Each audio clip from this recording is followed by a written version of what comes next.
Hello, I'm Isaac Hayes III, founder and CEO of Fanbase, and I'm here with a very important message.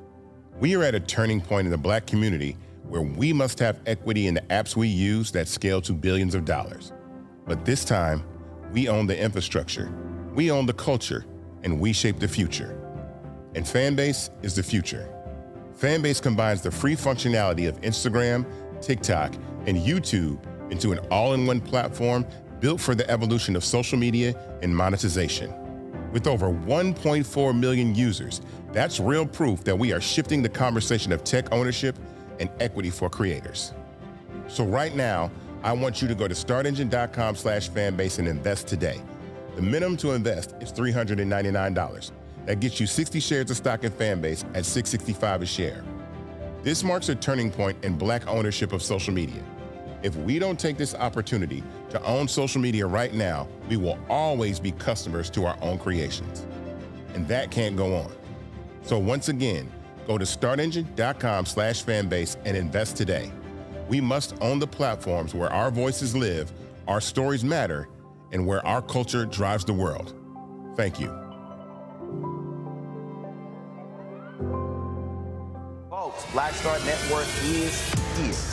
Hold no punches. I'm real revolutionary right now. Support this man, Black Media. He makes sure that our stories are told.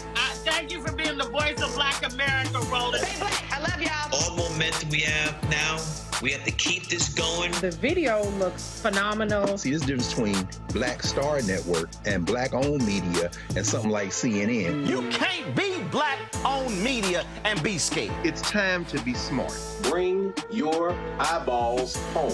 You dig?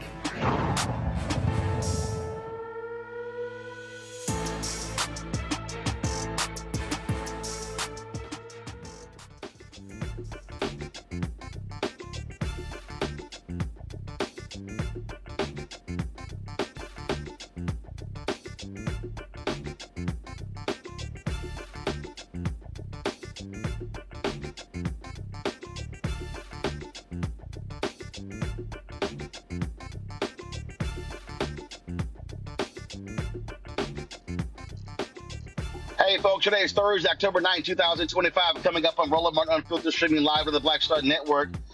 Donald Trump got his wish. The U.S. Attorney has indicted New York State Attorney General Letitia James. We'll show you her reaction. Also, ninth day of the government shutdown. We'll be joined by Congresswoman Debbie Wasserman Schultz to talk about Democrats standing firm in the face of Donald Trump's threats. Also, LaTosha Brown, co-founder of Black Lives Matter, says that the Voting Rights Act could be under massive siege if the Supreme Court case goes against African Americans. It's a lot we're going to break down, including a young Black man who spoke out against gun violence at the Forbes recent summit. He was escorted off the stage. It's time to bring the funk on Roland Martin Unfiltered on the Black Star Network. Let's go. He's got it. Whatever the miss, he's on it. Whatever it is, he's got the scoop, the fact, the find. And when it breaks, he's right on time and it's rolling. Best believe he's knowing. Putting it down from sports to news to politics. With entertainment just for kicks, he's rolling. It's on go, roll, roll, y'all. It's Roland Martin, yeah. Rolling with Roland now. He's funk, he's fresh, he's real, the best, you know he's Roland Martin now.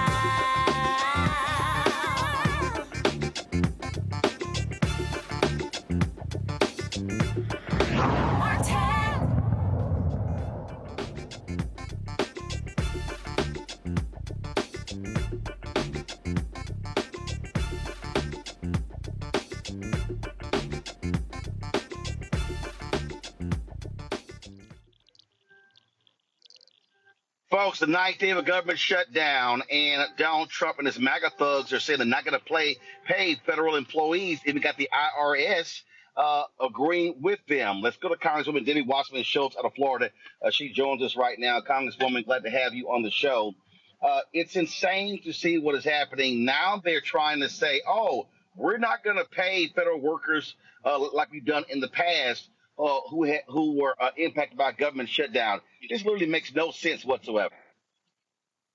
Not only does it make no sense, Roland, and congratulations. It's great to be with you on this platform, and congratulations on your success. We've talked about this over the years, and I'm glad to see that you've launched.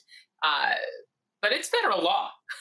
It not only doesn't make sense, it's federal law that Donald Trump signed himself in 2019 to make sure that federal workers would be guaranteed their back pay when they're furloughed during a government shutdown. This is a furlough through no fault of their own. It is federal law. There's no way that they can do that. And what he's trying to do is just make sure that he exacts as much pain as possible to try to intimidate Democrats into backing down, when we have to make sure we stay singularly focused on canceling the cuts, lowering costs, and saving Americans' health care. And that has to be a part of any end of the fiscal year government spending deal. Congresswoman Wasserman Schultz, this is Greg Carr, one of the panelists here at Roland Martin Unfiltered, and we're glad to have you on and continuing to fight the good fight.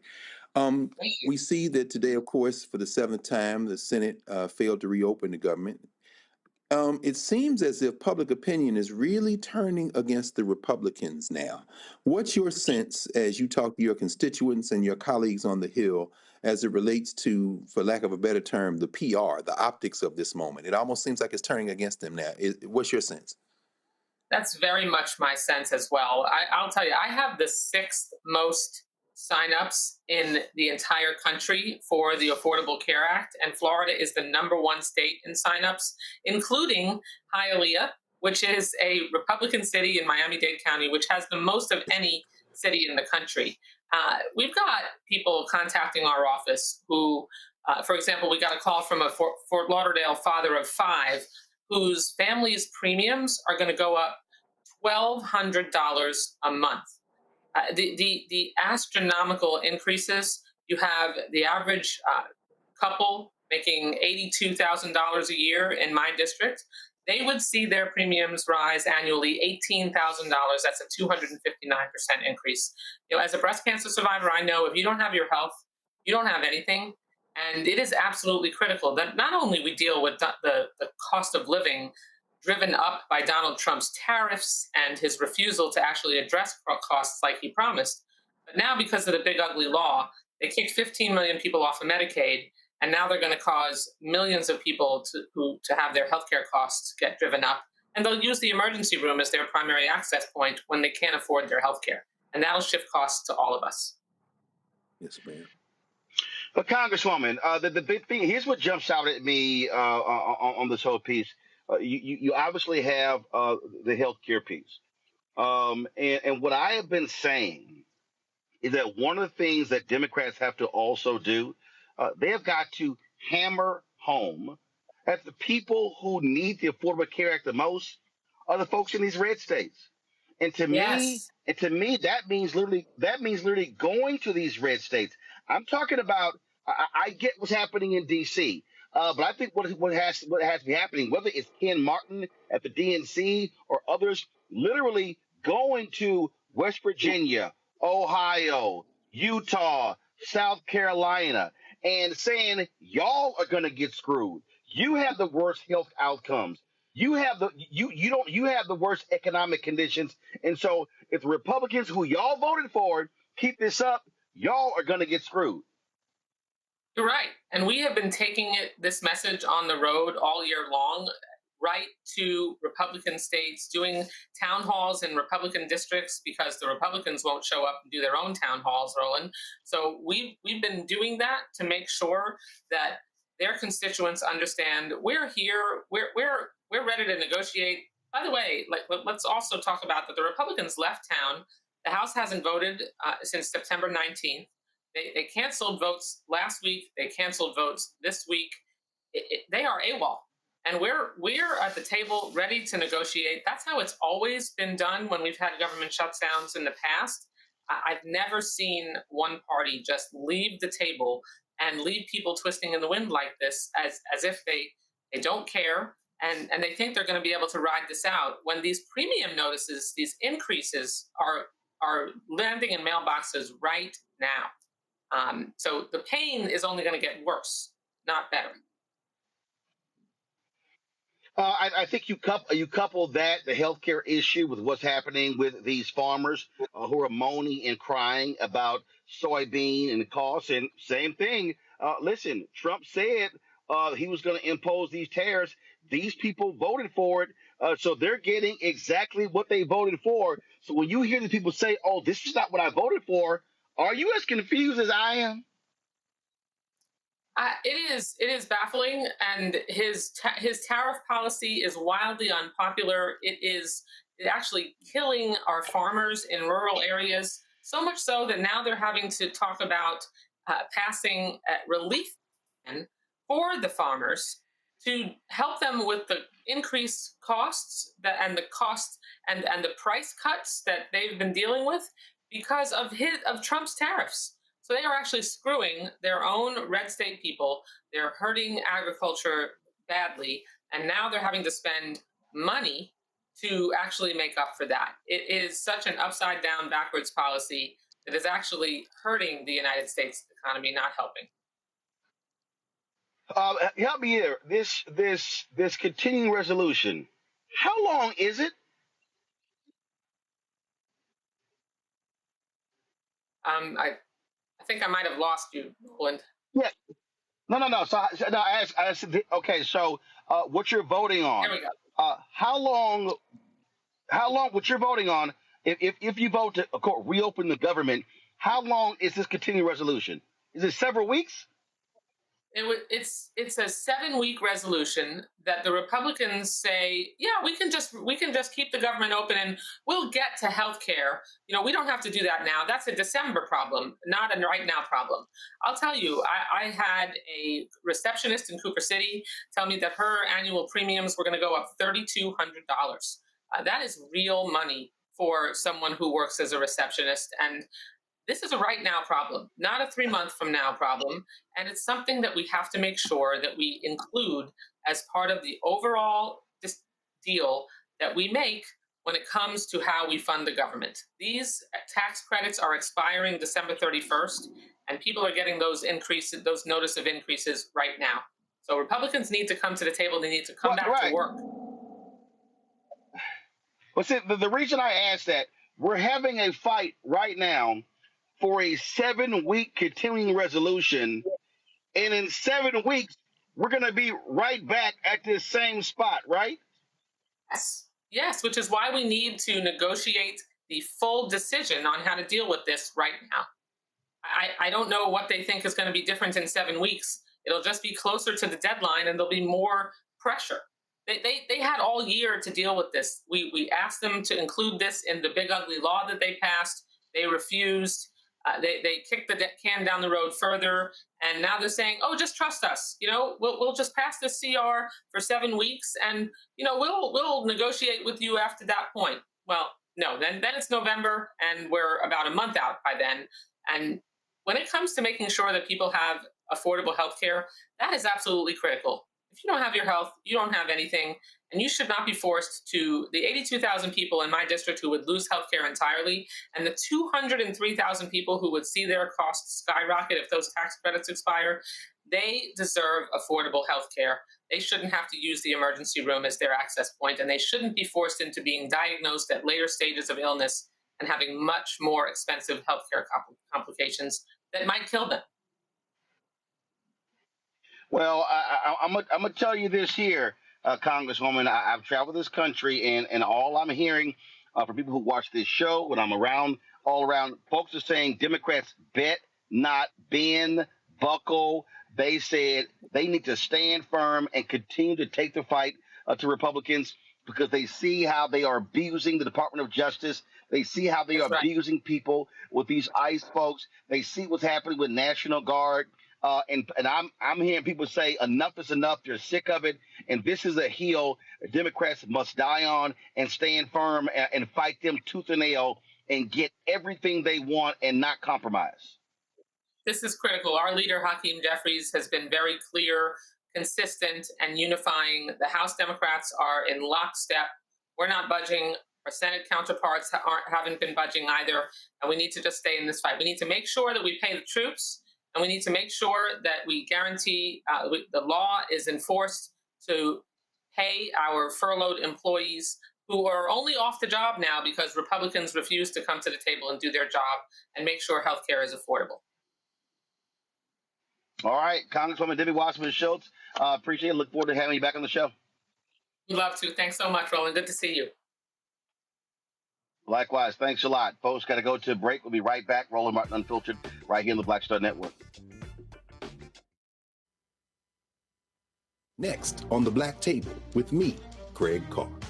A reminder that there is always more to a story than meets the eye. From book bannings, growing censorship in our classrooms, and the loss of basic human rights, the actual motivations behind those actions and others paint an even more troubling picture than most of us realize. What we need to do is bring this issue front and center to the table, because the alternative is that we'll just go down slow, which is no way to go down. Master historian and educator Dr. Gerald Horn joins us again, and we take a deep dive into the truths behind the headlines of the day. and how we might be able to turn the tide. That's on the next Black Table here on the Black Star Network. If in this country right now, you have people get up in the morning and the only thing they can think about is how many people they can hurt, and they got the power, that's the time for mourning. For better or worse, what makes America special, it's that legal system that's supposed to protect minorities from the tyranny of the majority. We are at a point of a moral emergency. We must raise a voice of outrage. We must raise a voice of compassion. And we must raise a voice of unity. We are not in a crisis of party versus party. We are in a crisis of civilization, a human rights crisis, and a crisis of democracy itself. And guess what? You've been chosen to make sure that those that would destroy, those that would hate, don't have the final say, and they don't ultimately win. What's good, y'all? This is Doug E. Fresh, and you're watching my brother Roland Martin Unfiltered as we go a little something like this. Hit it. It's real.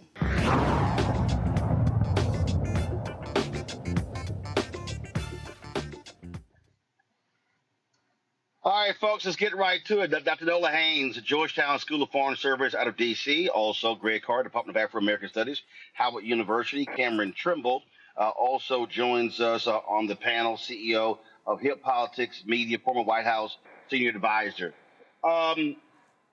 Greg, I'm going to go to you first. Bottom line is this here. They got to stand firm. They got to stand tall, and they got to bring Republicans to their knees on this issue. They must be on the offensive every single day, every hour, every minute, every second. You're absolutely right, Roland.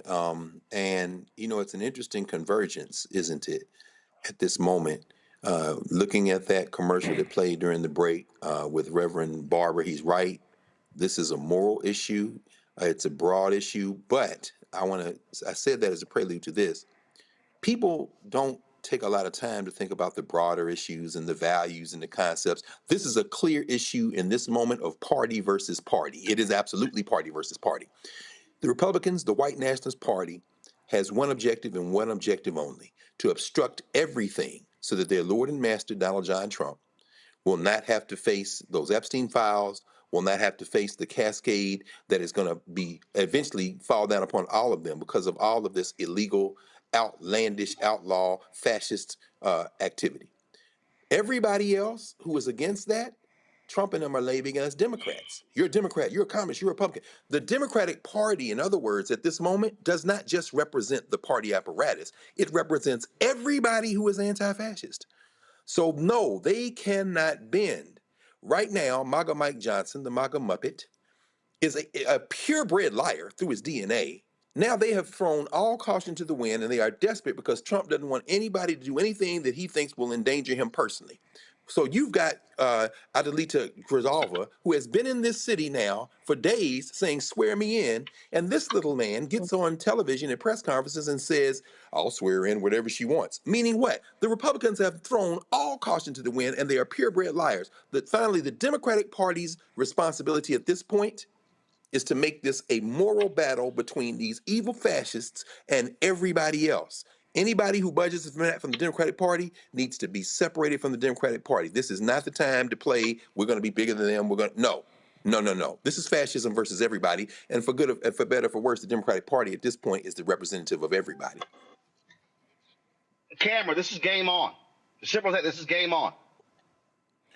It is game on, and I've been talking to several members of Congress over the last few days and making sure, doing one thing, that they're upping the ante, the amount of content they're flooding the airwaves, getting on as many platforms as possible, really consistently and continuing to define the problem, why they're standing in, why the government is shut down, why this is about health care, why this is about taxes for the rich, how this is affecting people.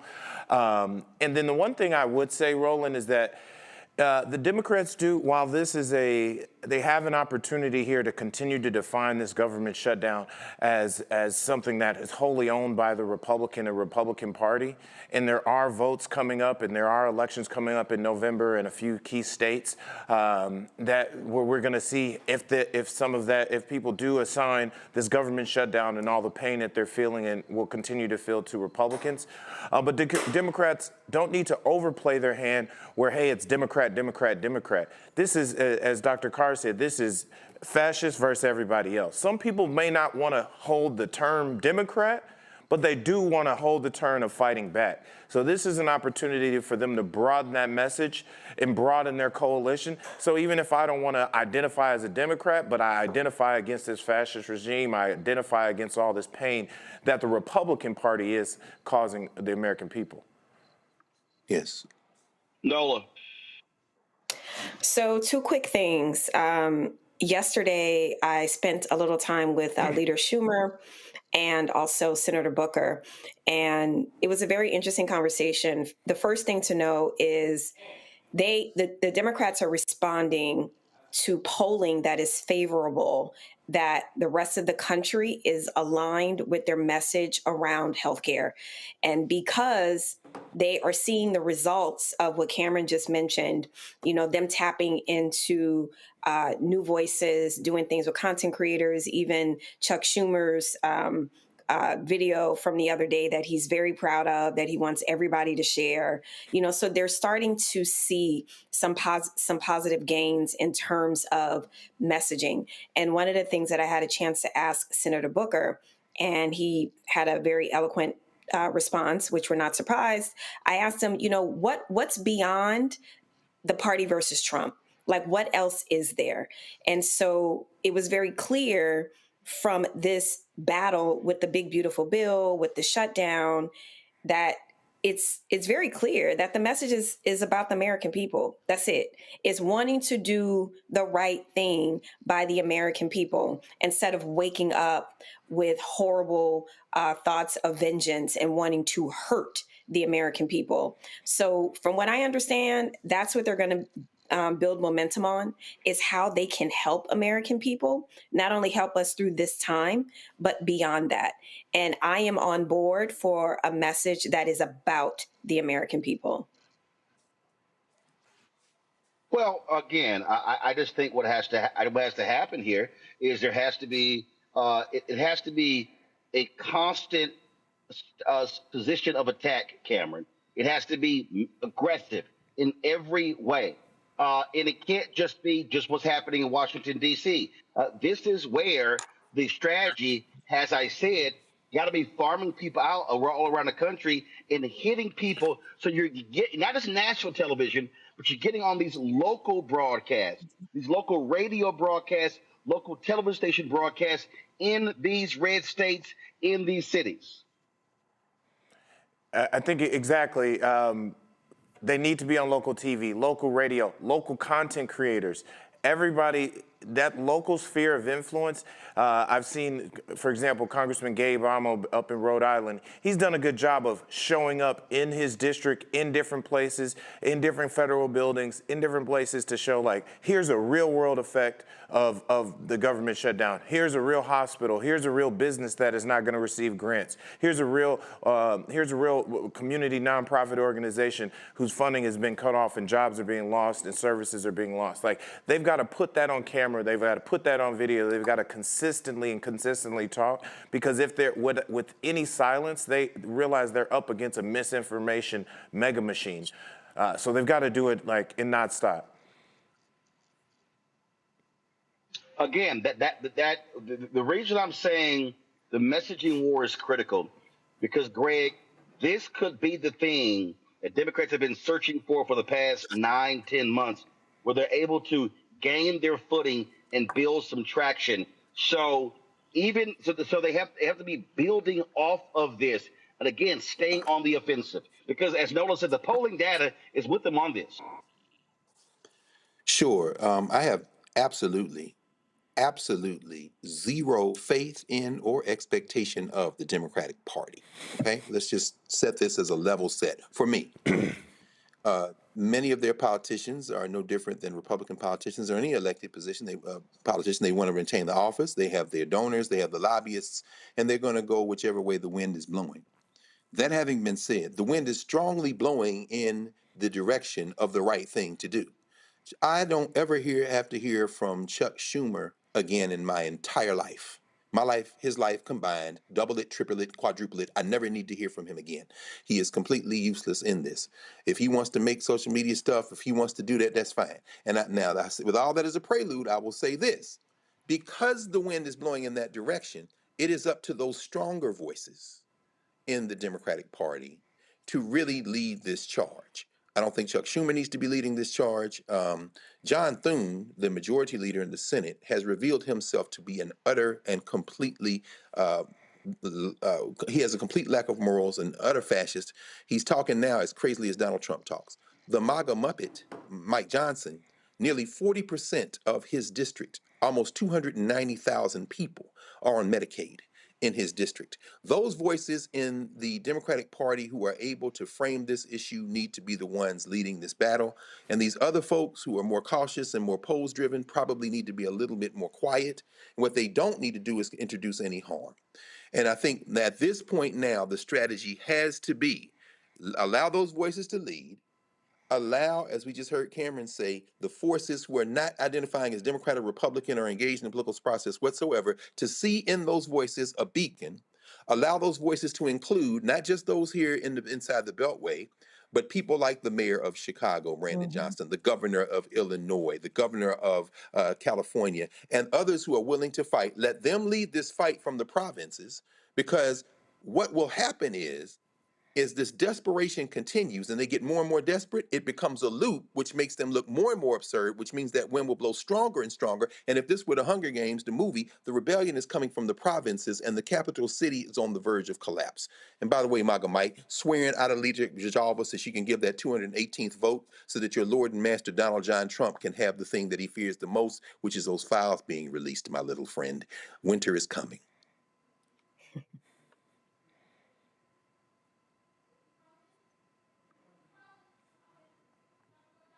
I think Roland might be. Thank you. Are you just going to throw it to me? Yeah, you're going to. Well, I tell you what, I think probably the control booth is going to ask us to take a quick break. And when we come back, we will resume with Roland Martin Unfiltered, unless they're telling us something different. I think we probably take a moment. I hear the music playing, so we'll be back in a moment here on the Black Star Network with Roland Martin Unfiltered. Back in a moment. Next on the Black Table with me, Craig Carr. A reminder that there is always more to a story than meets the eye. From book bannings, growing censorship in our classrooms, and the loss of basic human rights, the actual motivations behind those actions and others paint an even more troubling picture than most of us realize. What we need to do is bring this issue front and center to the table, because the alternative is that we'll just go down slow, which is no way to go down. Master historian and educator Dr. Gerald Horne joins us again, and we take a deep dive into the truths behind the headlines of the day and how we might be able to turn the tide. That's on the next Black Table here on the Black Star Network. On the next Get Wealthy with me, Deborah Owens, America's Wealth Coach, we talk about the principles of mindset, strategy, and execution. This week, we're adding a fourth, faith. You're going to hear from a mother and daughter duo who are helping thousands of Black women build wealth, all through their faith. You are more than you can ever imagine. Not just obtaining things to show that, but seeing yourself. Making your faith work for you. That's right here on Get Wealthy, only on Black Star Network.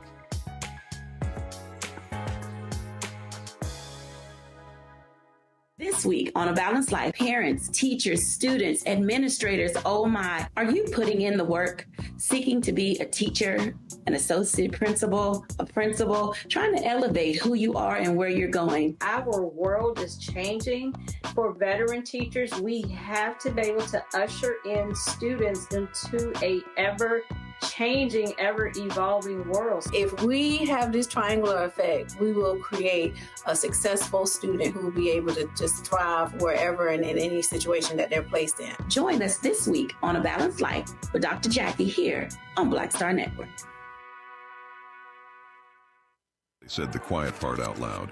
Black votes are a threat, so they erased them. After the Supreme Court gutted the Voting Rights Act in 2013, Republican legislatures moved fast. New voter ID laws, polling place shutdowns, purges of black voters from the rolls. Trump's Justice Department didn't stop it, they joined in. In 2018, his DOJ backed Ohio's voter purge system, a scheme that disproportionately erased black voters. Their goal, erase black votes and political power. Yeah, that happened. These are the kinds of stories that we cover every day on Roland Martin Unfiltered. Subscribe on YouTube and download the Black Star Network app. Support fact-based independent journalism that centers African Americans and the issues that matter to our community.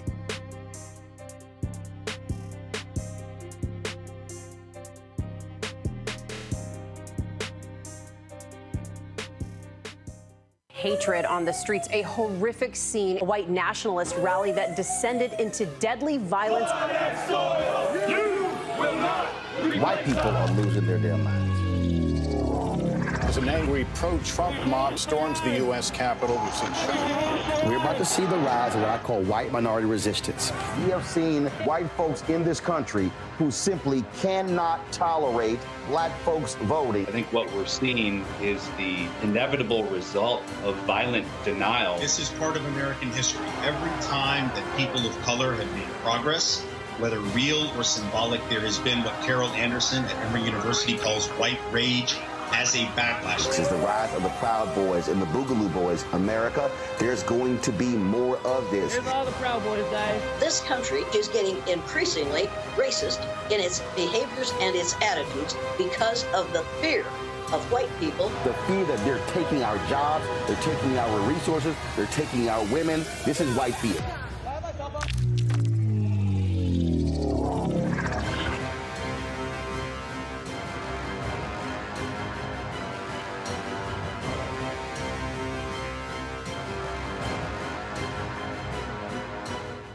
Hello, I'm Isaac Hayes III, founder and CEO of Fanbase, and I'm here with a very important message. We are at a turning point in the black community where we must have equity in the apps we use that scale to billions of dollars. But this time, we own the infrastructure, we own the culture, and we shape the future. And Fanbase is the future. Fanbase combines the free functionality of Instagram, TikTok, and YouTube into an all-in-one platform built for the evolution of social media and monetization. With over 1.4 million users, that's real proof that we are shifting the conversation of tech ownership and equity for creators. So right now, I want you to go to startengine.com/fanbase and invest today. The minimum to invest is $399. That gets you 60 shares of stock in Fanbase at $665 a share. This marks a turning point in black ownership of social media. If we don't take this opportunity to own social media right now, we will always be customers to our own creations. And that can't go on. So once again, go to startengine.com/fanbase and invest today. We must own the platforms where our voices live, our stories matter, and where our culture drives the world. Thank you.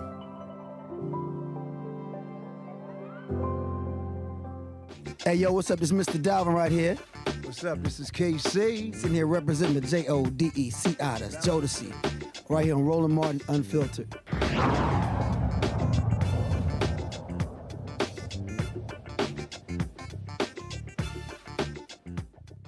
I've warned you numerous times there's a massive case that will go before the Supreme Court on October 15th that could very well wipe out half of the Congressional Black Caucus.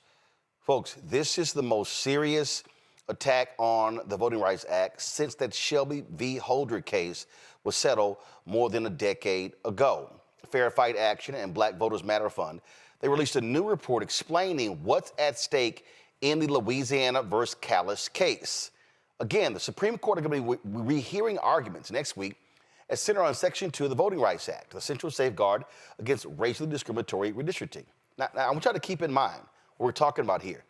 The Supreme Court has already ruled in this particular congressional seat that black voters were frankly screwed out of representation. They declared that the Louisiana maps were unconstitutional. They ruled against Louisiana. They had to create a second district. The folks in Louisiana elected Cleo Fields. Louisiana then said, oh, we want a second bite. In fact, they had multiple bites at the apple. It went to the Supreme Court, it went back, the Fifth Circuit, is all these games they played, they kept losing everywhere. Then they said, let's attack this a different way. Now that Trump is in the White House, now you have these far-right legal theories about, how about we say no use of race in any redistricting? That could be the death knell. LaTosha Brown, co-founder of Black Voters Matter, joins us right now. And LaTosha, we tried to tell people, we always say hashtag, we tried to tell you during the election what's at stake. When all these Simple Simons out here were saying, oh, we survived him the first time, oh, tangibles, oh, it's not that bad. We kept saying, no, you don't understand what's going on. We have now seen how Chief Justice John Roberts, how they have been ruling, and Kavanaugh, and Alito, and Amy Coney Barrett, and we know, of course, we know Clarence Thomas, who despises black people. And so this case right here, the fact that they are rehearing this case a year after they've already settled the case should be scary to all of us who care about voting rights and civil rights.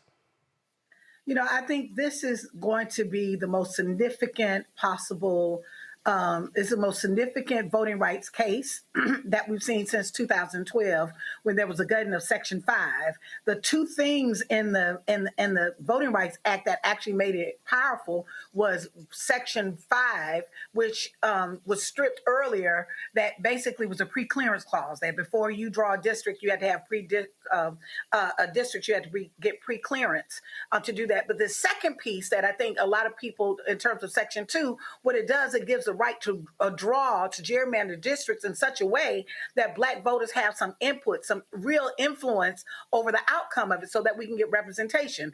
In Louisiana, I don't know if people know this, but 1/3 of the population of Louisiana are black people. That's 1/3 of the state, right? Yet we only had one for years. We only had one congressional district, right? As you said earlier, Roland, you know, it was because of the courts came back. It was so egregious that they told the state of Louisiana, look, y'all, we can't do this. You got to fix it. And as a result, they created the second district. Now there's a small group of folks that are coming back saying that for us to have fair representation, that in some way that's discriminating against white voters. We got to see what the line is. It's ironic that we're in this moment that the same court that says that it's okay to use race to racial profile, that ICE can use it to racial profile, but now we're looking at this case that really essentially will undermine black, brown representation, particularly throughout the South, but around the nation. So I think people need to understand, like, look at this case. The fact that the Supreme Court is taking it up. You just made a ruling a year ago saying that it was egregious what happened. You made a ruling in Alabama, in the Alabama case, saying that in Alabama, more representation as black people make up 25% of the state. So, but here we are in a heightened environment where we're seeing we're seeing racism be weaponized in all forms of the court system right now, and in society right now in this nation. And so this is a critical, I need black folk, I need all people who really care about democracy to wake up and see really what's at stake here. This case is not just about Louisiana, LaTosha. Again, the net effect of this case could very well, on the low side, wipe out 20 CBC seats. It will impact also Latinos as well. It could mean half of the Congressional Black Caucus. There are 61 members of the CBC right now. The 18th congressional seat in Houston has not been filled with the death of Congressman Sylvester Turner. we're talking about potentially 20 to 30 black members, those seats wiped out if the Supreme Court agrees with the folks challenging the Louisiana case. It could be devastating for some. I apologize. I don't know if the connection is wrong, bad on my end or not. It's going in and out, but go ahead. We hear you. Can you hear me? Yeah, we can hear you. It went in and out, but we can hear you. Go ahead. Yeah, so I think I know what you said, but I'll just say that, people need to understand what is at stake here. This isn't about, we don't need to get caught up whether you like this party or this. Right now, what's at stake is power. That this is really a power grab. This is a grab that says that the majority of black voters now actually live in the South.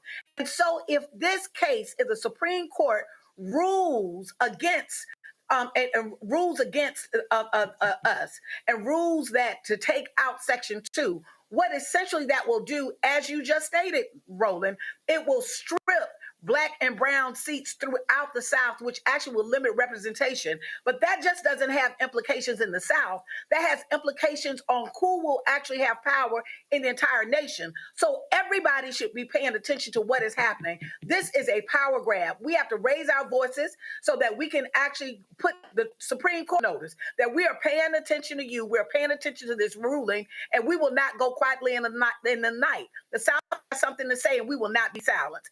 So there are a couple of things that people can do. One, we want to have people to sign a petition. We are circulating.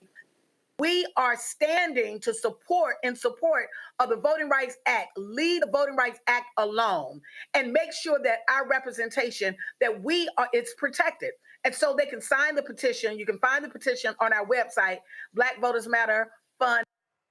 Well, the second thing is they can also join us next Wednesday, October 15th at 10 a.m. The NAACP Legal Defense Fund is holding a rally on the Supreme Court. We need to show up in mass and in solidarity to say that we are watching, we are paying attention, and our voices should not be silent.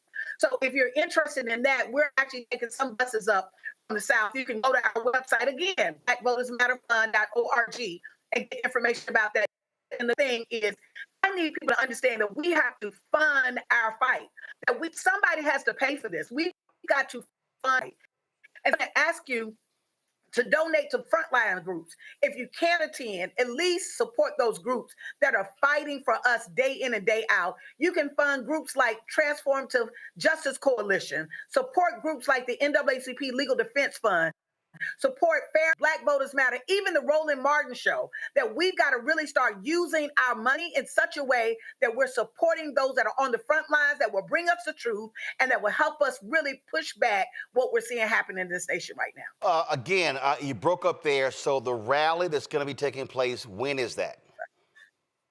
The rally is on Wednesday, October 15th, at 10 a.m. in front of the Supreme Court, on the steps of the Supreme Court. Join us October the 15th. The Legal Defense Fund is hosting a rally at the Supreme Court on the steps. You can also join us. We're taking some buses up. So you can go to our website and find out more information about how you can join and be a part of our delegation, or just come and join us and stand up for voting rights. I was speaking to the Louisiana State Conference, the NAACP, on Saturday in Baton Rouge, and they actually are plaintiffs in this Callais lawsuit. And they're going to have folks who are from Louisiana coming up for the oral arguments, because those oral arguments are happening on that same day at the Supreme Court. So that's why folks are rallying outside of the Supreme Court. And I want to go back to the third thing that I asked, that I talked about funding our freedom, funding our fight. Mm-hmm. People got to wake up. Do you know there's a thing called the Marble Freedom Trust? They are putting $1.6 billion behind this. They're funding conservative legal fights such as this. They're fights that they come up in the lab and it was like, listen, what are some ways that we can undermine, grab power, and marginalize voices? This is a part of that. And so the other side is fully funding fights like this Marble Freedom Trust, $1.6 billion. I'm asking people, $5, $10, $50, whatever denomination that you can afford and that you can give and put your spirit behind that we're saying we've got to stand together as a community and recognize that there are fights on all kinds of levels. We know that there's all kinds of issue fights going on. But what we do know is that when there's a fight, you need to make sure that your front lines are taken care of. We need to make sure that we're able to fight to make sure that we always have representation, particularly in the South. We've covered this on this show, Tasha and LaTosha, trying to get people to understand. You're talking about this Marble Trust. What you had this rich Republican who gave, I mean, and frankly, he hasn't passed away. He's still here. He gave Leonard Leo this money, the $1.6 billion to create this. And Leonard Leo, this is Leonard Leo right here. This is the man who ran the Federalist Society, who put the Supreme Court, these conservative Supreme Court justices on the court. And what they are trying to do with this money right here, you see here, this is in 2023 alone. This is the New York Times, a deep-pocketed nonprofit organization founded by the conservative activist Leonard Leo, gave away $182.7 million in a year's time. They were formed in 2020. The gift was $1.6 billion. It came from one person. That single donor's contribution of 100% of a company's shares before the company was sold. And so he gave Leonard Leo this money to spend any way he wants to. And what progressives have to understand in this battle, LaTosha, is that these people are clear. And this is what I laid out earlier. And when I'm talking about in January, I said point blank, what these people want to do is they want to completely defund Black America. Robert Mercer, who funded Breitbart. And Breitbart, when they were attacking Black people left and right, Robert Mercer is quoted as saying that the decline of America, and I'm going to find the quote, he was saying that the decline of America began with the Civil Rights Act. That was a particular, he called it a major mistake, okay? Now, keep in mind, this is the same language, and people understand, this is the same language that Charlie Kirk was using.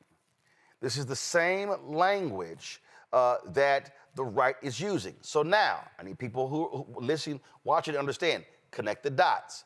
Why do they despise the Civil Rights Act? Because it's not just public accommodations for Black people.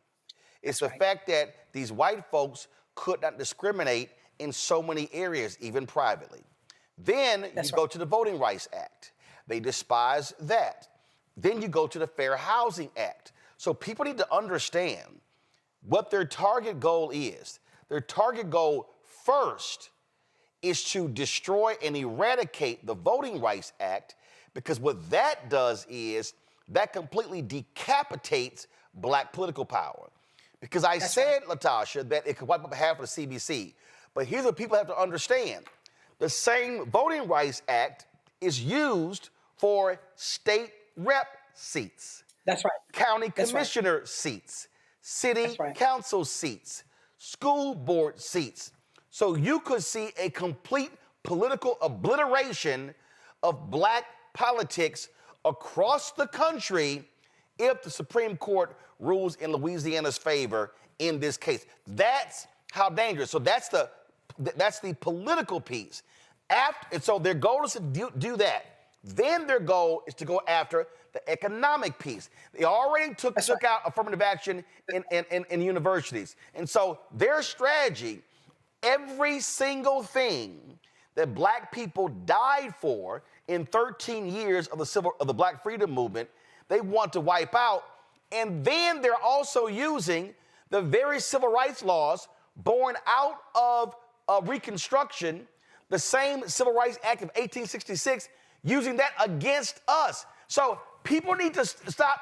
You know, I've been yelling and screaming. I'm like, y'all, we're out here bullshitting, and I love dancing, and I love having a good time and boots on the ground. I'm like, yo, But these folks, they're playing for keeps because they want to solidify white power for the next 100 years because they know the demographics are changing. Oh, absolutely. Part of the problem, Roland, that's why I hate hearing folks say, well, why are we voting because it don't count? Stop it, y'all. Like, stop it. That whole excuse is just tired. I'm like not even listening to that anymore because it's tired and it's untrue because we're in the space that we're in right now because people don't know what power and what power levers we have. Do I believe that voting is the only power? Absolutely not. But is it a form of power? You better believe it is, which is part of they're coming for three things, as you just stated. They're coming for our power, our political power. They're coming for our money, right? And they're coming for our humanity. What happened in Chicago, you got folks they're dropping down in Black Hawks, going and snatching folks out of their apartments. Don't think that you are safe, that can't happen to you. And we've got to always make sure that our front lines are covered. It is important who is in office that represents us. Why? Not only for them to fight back against that, but how do you think allocations are made? When money is being made at the table, I need to make sure that there's somebody at that table that is accountable to me or feels some sense of accountability to me to make sure that we're not completely left out. The writing is on the wall. We are seeing what is happening. We are seeing this consolidation of power, this attempt to consolidate power. And what can stop it? We can. People can. When people rise up, you can make a difference. That's why this isn't the moment, like you said. Like you said, Roland, I like to put boots on the ground, but we need some real boots on the ground. We need some folks on front lines recognizing how critical this moment is and understand that this is a transformative moment. This just can't be about transactions. We cannot let people come for us and we are not responding. We cannot let people come for us in our power and we're not organizing. There's a Bible verse I was really thinking about. Everything around us is coming and giving this message of fear. Like everything around us wants us to be afraid and want us to be fearful and want us to feel powerless, right?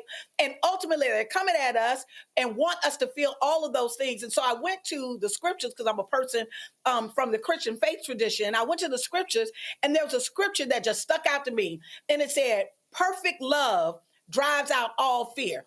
We've got to actually center ourselves in perfect love. What does that mean? That means that we've got to center in love for our community, love for our families, love for ourselves, love for democracy, love for freedom. This ain't the moment just to have an opinion or just to say, oh, they're going to do what they want to do anyway. No, they don't do what they want to do anyway. They will do what you allow them to do.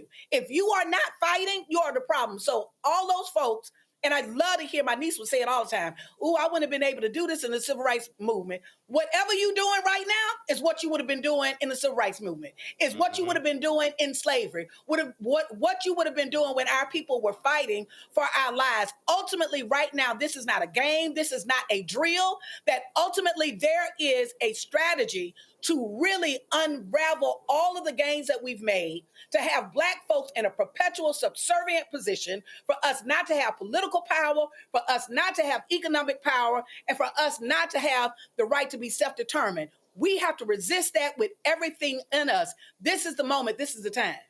Questions from the panel. Let me first go to Cameron. Great to see you.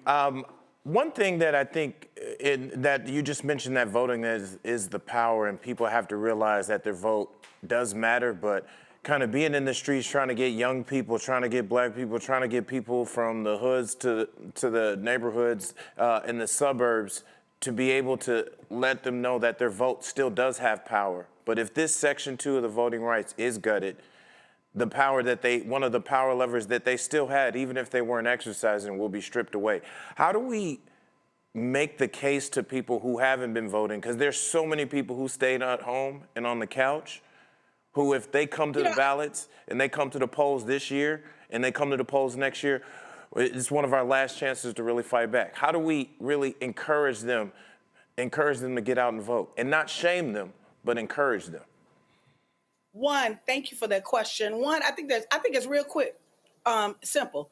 We got to stop lying and tell the truth. And what do I mean by stop lying? I think over what we have done is that we have over the years to get people to vote, we do a couple of things. One, we got to scare you to death, right, and hope that you get mad and angry and understand how important it is, or we tell you it's the end all, it's the be all, it's going to solve your problems. Many people have done that, and folks know that that's not true. The truth is that voting in itself is not all that we need. We can actually honestly say that. So when people are saying that they have some concern about that, there's some validity to that. We understand, many of us. I know that I've voted for people before and not got all the things that I wanted, or the things that, even some of the things that they promised me. I understand that, right? And so I think we have to validate when people are saying that instead of shaming them. We have to own that and own that this system is deeply flawed, right? But the truth part of it is that doesn't matter. Absolutely. There's not a single person that can say that it doesn't matter, or they've not done real work. Because if you've gone in a courtroom, have a certain judge, y'all know there's some judges that you don't want to go to before. There's some judges that you do. There's some DAs that can make the difference between the same exact charge, whether our people will get some parity, or if something as simple as having some cannabis will get thrown the book at, right? That it does make a difference. And we're sophisticated enough to know that it makes a difference. We got to stop, right, with not being truthful with each other, of saying that, yes, we understand the limitations and you are right. But the truth of the matter is, when a people are at war or being attacked, you have to use every tool available to you to protect your community. And that's what I think we have to be. We have to really root our answer in when we're talking to folks, and engage them in what they care about, and make that connection to what is it that you care about, and help them to actually be able to see. Right. Because oftentimes we're not making the connection points for them. Well, also, we got to let them know you don't see nobody white telling white folks not to vote. It's only Simple Simon Negroes who yell and screaming on social media like, yeah, don't vote. That vote ain't gonna do nothing. Yeah, that's you, Umar Johnson, and the rest of y'all. But ain't it funny, the people who say voting don't matter, but when they're trying to get a school built, they gotta go through the state government and the city government. That's all government. See, that's the other thing that I keep trying to tell folk, LaTosha. These people who act like they are living a life where government has no role in their life is an absolute lie. There is nobody on this earth where government does not play a role in your life. I don't care what it is. I don't care if it's city, county, state, federal, school, it does not matter. Government plays a role in the life of everybody, and you better be a participant in that government, or it will definitely deal with your ass accordingly. No, it's like my take care of your business, or your business will take care of you. The bottom line is, it's not just in life, it's also in death. There's not a single aspect of our lives that is not impacted by public policy. Even if you have a family member or a loved one to die, in order to collect the life insurance, you got to get the death certificate. Someone actually governed that. Where you live is governed. Yeah. The death certificate is a government. The death certificate is a government document.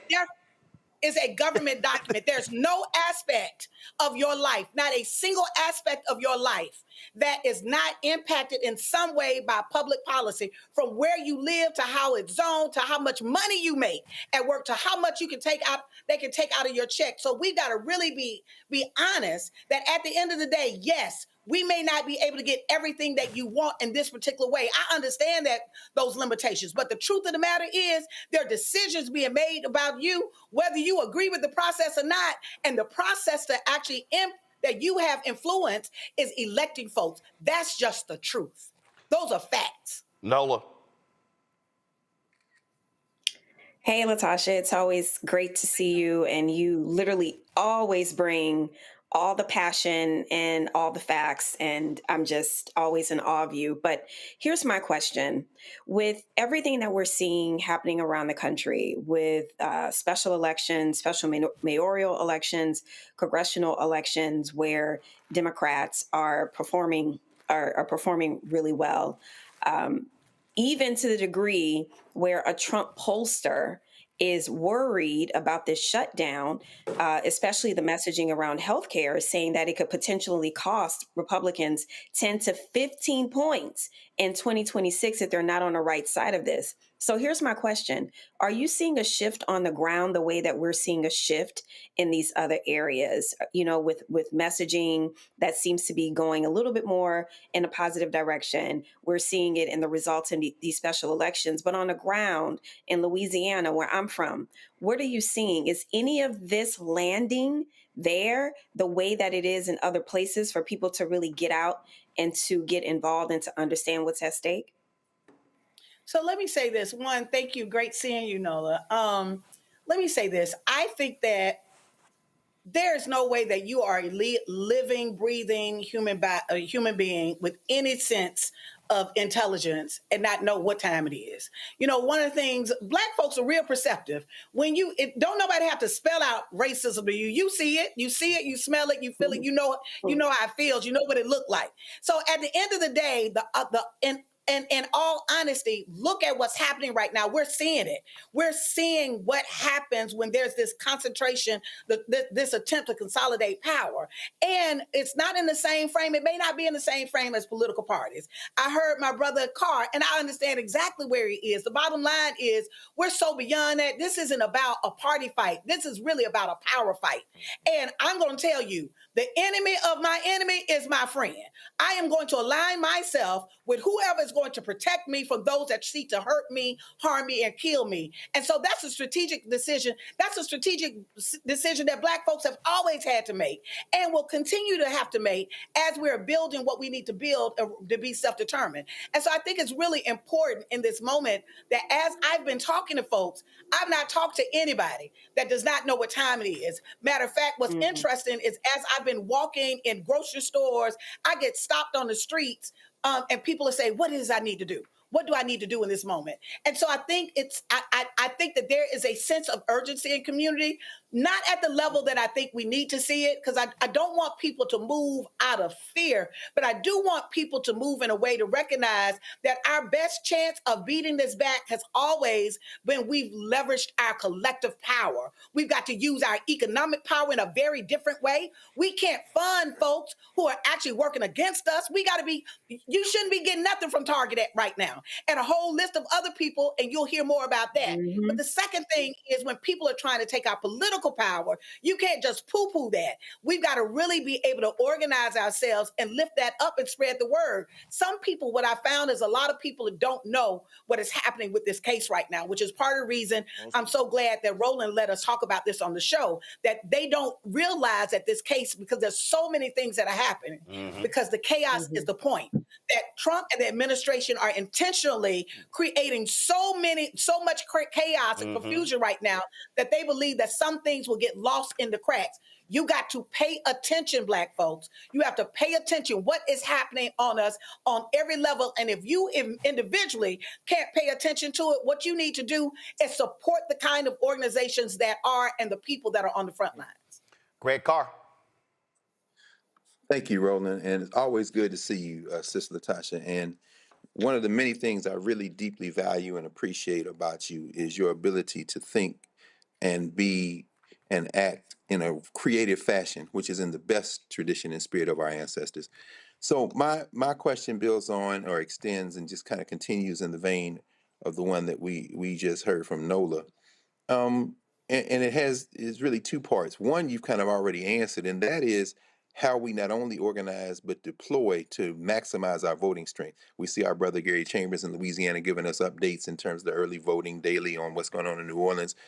What's your sense, particularly in Texas, places like Texas, but maybe even ultimately Louisiana, in terms of how this gerrymander might backfire, even if they get everything they hope for, if we can maximize the voting strength that we have in the hyper-gerrymandered districts, and perhaps even keep some of those districts with representatives that are more favorable to our concerns.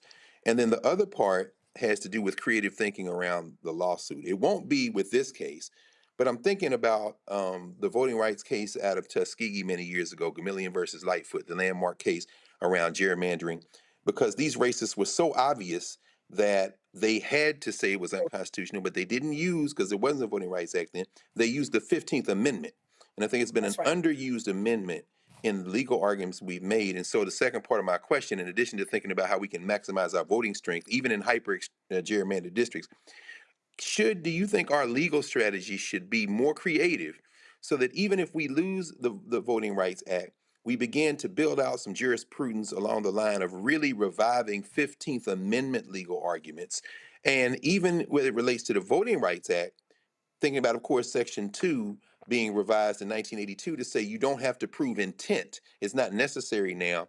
Maybe even try to flip the script in some ways and make the legal argument that in doing this, this isn't colorblindness. What they are in fact doing is trying to create a legal status for whiteness, which is a form of discrimination on its own, a theory that we really haven't been arguing in. But LaTosha, before you answer that, go to my iPad, Anthony. This is the 15th Amendment that Greg mentioned. The right of citizens of the United States to vote shall not be denied or abridged by the United States or by any state on account of race, color, or previous condition of servitude. Section 2, the Congress shall have power to enforce this article by appropriate legislation. LaTosha, go ahead. So, Dr. Carr, let me say this. I actually think that is brilliant what you raised. I'm not a legal scholar, so I can't tell you what would be the best way, but I'm certainly leaning towards what you have proposed. However, let me just be honest. We are in the wild, wild west right now. And I'm saying that because much of what is happening right now ain't legal no damn way. Exactly. Right here, you got the court, the same court that is saying that you can use racial profiling to pick people up off the street indiscriminately, right? But you can't use race as a criteria for elections. So we already see that there's something wrong. To the extent that I do think that we should use other creative ways, it really is to show the hypocrisy of the courts and the hypocrisy of what is happening in this nation so people can see. Part of the reason why I think we need to vote, I want to step back for a minute. Part of the reason I do think that, going to your first part of the reason why people need to vote in this election and particularly in the election next year, which may be one of the final and one of the most critical and important elections, is because I actually work with a professor at Harvard that is doing a lot of work around and has done her whole body of work around authoritarianism and how do dictators come into power, right? And what stops them. There are two ways that you actually help stop the consolidation of power.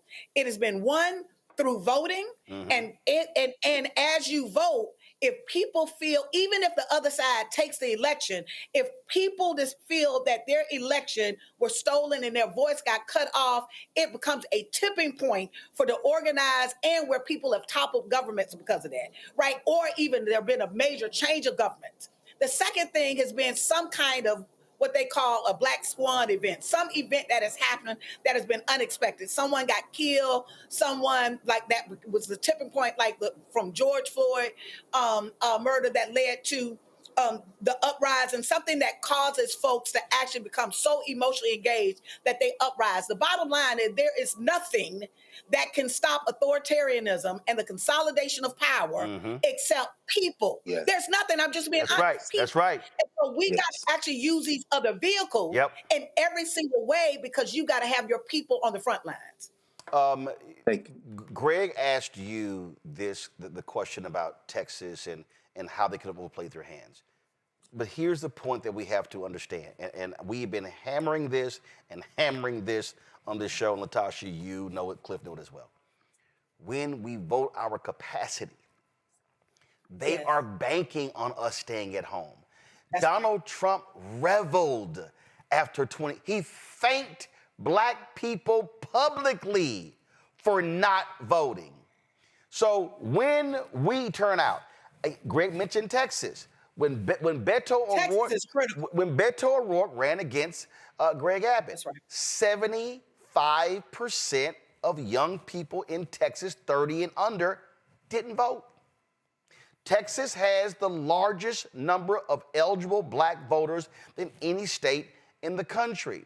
When we start talking about Mississippi, you got a brother who's running for U.S. Senate there against Cindy Hyde-Smith. Listen, when she ran and when she lost in 2018, guess what? She only won by 65,000 votes. There were at least 100,000 black people who never even voted. Sherry Beasley, when she ran for Supreme Court Chief Justice of the North Carolina Supreme Court. She lost by 401 votes. And so the votes are there. Bishop Barber, we're on the text chain, he sent it to us. What happened? 600,000 black votes in North Carolina didn't vote. The numbers in Georgia exceed that. So the problem is we're sitting here complaining about power, and if I have to use a light as an example, you can't get any light if you don't plug the son of a bitch in. That's your power source. Voting is the power source. It is. And what I want people to do, though, I do want to be in a space that I really do. I understand folks' frustration with the system. Hell, we frustrated with it. That is why if you want something changed, you got to change it, right? And it makes a difference. And so I want to make an appeal to our folks. We need you. Yeah. Bottom line, this is a moment right now that we actually need you. We need you to protect our children. When we need you to protect, make healthcare, to make sure we got healthcare access. We got to fight for that, y'all. We've got to fight. We need you. We need you to stand in a space. Sometimes all of us have had to do things that we're not comfortable or we're not totally bought in. I'm not here to try to convince you around that voting is going to change everything. What I am here is to convince you that we are in a urgent, dire position, and that we need you to stand up for your community, and we need you to use every tool available to you, and one is voting. So there are young people that are listening to this. There are young folks. Part of the reason why people are not engaged, Roland, is because there has been an effort and intention to turn people against the process, right? That ain't just come out of the sky blue. Some of those messages that your vote don't count, black folk ain't come up with that. There were some people who actually paid folks to actually say that in our community to undermine. The voter suppression that we've seen in the last 5 years accelerated because of this moment. If it didn't matter, why would they try to steal it? We got common sense. We know a game when we see it. The bottom line is games are being played because we, over the years, we have actually grown in our voting power, and in our voting strength, and our representation. Just so y'all know, Neonta Williams, I know her. She was a school board member in Birmingham. She won her re-election. Y'all, this is what she sent me. Forget the 53.4 to 46.57. She won by 29 votes. This was a school board race. Look at this here. Look at the numbers. She got the largest school district in Alabama. I need y'all to listen. See, we keep talking about how kids matter. In this district, in the runoff, only 423 people voted. She got 226 votes. She won by 29 votes. So you can't tell me that every vote doesn't matter. We got to go back, but I got to reemphasize this because you said about the money. The work that y'all do, I need black people watching. The work that we do, I need black people watching and listening to understand. That's right. This ain't waiting on some white philanthropist to come write a big-ass check. I just saw that Dominion Voting Systems, which sued Fox, guess what? You know why they settled their lawsuits against Sidney Powell, against Rudy Giuliani? Because a Republican firm bought them. These Republicans, they'll cut billion-dollar checks to buy stuff. Elon Musk, listen, he's on his way to be a trillionaire. They'll spend $50 billion to buy something. What we have to understand is we have to be funding our politics. And I keep saying, I'm not begging these folk to cut us a check, but we're going to demand that they actually spend money in our communities. But if we want to give money to black folks voting and who's on the ground, I say send it directly to Black Voters Matter. I said, forget these other folk who then we fund stuff, we have fundraisers, we bundle money, and then hope and pray they show up, and some white strategist is sitting there deciding who gets to spend who gets the money. So it's about funding our stuff, and the work that y'all do is right there on the ground, and we are right there with y'all, and our people gotta understand. Those $1, $2, $5. I'm literally sitting right here, LaTosha. While you talking, I'm depositing mobile checks. While right now, this is 20, this is 20, this is 20, this is 20, this is 20, this is 20, this is 17, this is 18. It funds our stuff. It funds our stuff, and it does such for the morale.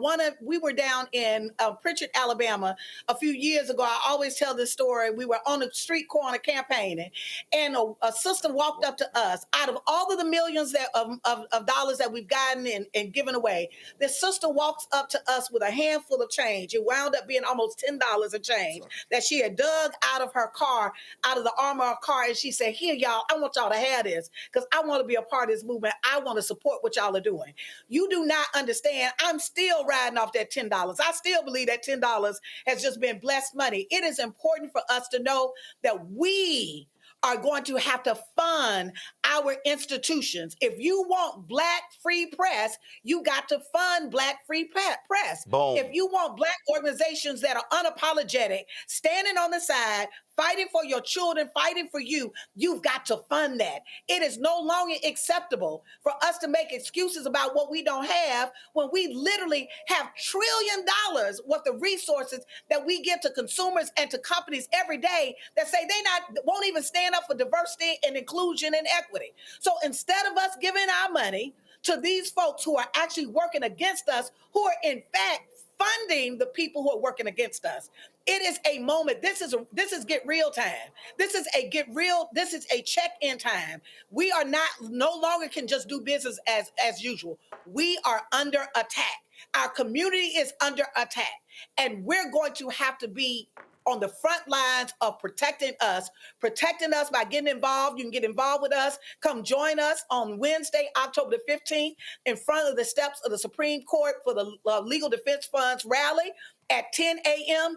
to write a check, give a donation, I don't care if it's to Roland Martin so that he can do independent news and continue to lift up these stories, to Black Voters Matter so we can still have organizers that are out doing the work and making sure that we're in this fight, to groups like Transformative Justice Coalition with Barbara Arnwine that is doing amazing work, Melanie Campbell. I can go on and on. There are groups that are doing frontline work. Mm-hmm. We have to pay to make sure that we are protecting ourselves, because who else gonna protect us? If we don't protect us, who else is going to protect us? So take $10, $5, $20, $500, that money that you set aside to get a new pair of shoes, make sure that your children are able to walk a path that is free of people literally just trying to dig a hole for them, right? And you do that by protecting Black independent power.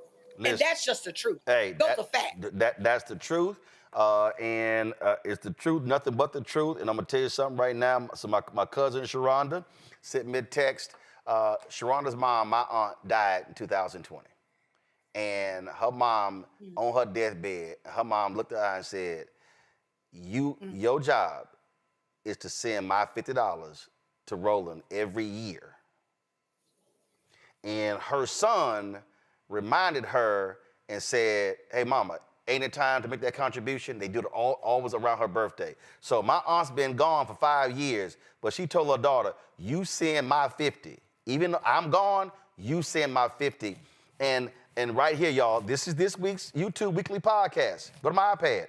Listen, all these shows, y'all see all these shows, I can guarantee you, they bring in way more money than we do. They bring in, look, Pat McAfee got him a $20 million deal with ESPN. You got a Pakistani dude who gave Tucker Carlson $15 million to launch his media company after he made millions at Fox News. Theo Vaughn, right wing, they millions he gets. This Patrick Bet-David, millions of dollars. Megyn Kelly, she was a failure at NBC, and she walked away with almost $70 million off of her contract. So it's easy for her.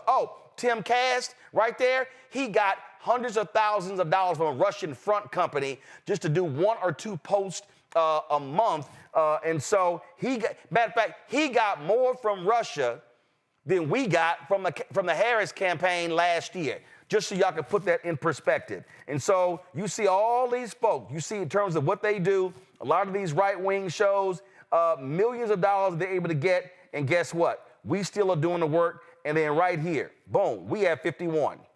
And y'all, I'm gonna say it again, we're the only Black news show that's perennially in the top 100 every week. So we take what LaTosha's talking about.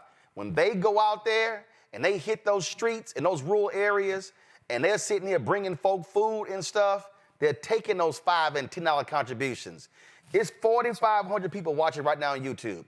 If y'all go, give me the website, LaTosha. Where can people get a Black Voters map? Go to blackvotersmatterfund.org, blackvotersmatterfund.org, and follow our social media as well. Yeah. Because we're putting updates on our work. Between all the platforms, there's more than 5,000 people. If y'all gave $10 a person, boom, they will say 50 grand. That's right. In the next 10 minutes, 50 grand. Right. Y'all, the same thing for us. And so we have to do this because, trust me, Megyn Kelly, she's sitting on millions. Sirius is paying her millions. Sirius, they're paying these folk. Ain't no corporate media cutting us checks. And all you fools like, oh, the white man, ain't nobody white hiding behind one of these doors saying, Roland, do this. Nobody. Okay? So this is, we talk about black independence. That's what this is. LaTosha, y'all keep up the good fight. Folks, get a website again for y'all to give to Black Voters Matter. blackvotersmatterfund.org, blackvotersmatterfund.org. All right, see you in front of the Supreme Court on Wednesday, October 15, 10 a.m. See you there. Thanks a lot. We'll be live streaming it there as well. Folks, got to go to a break. We'll be right back. Roland Martin Unfiltered on the Black Star Network.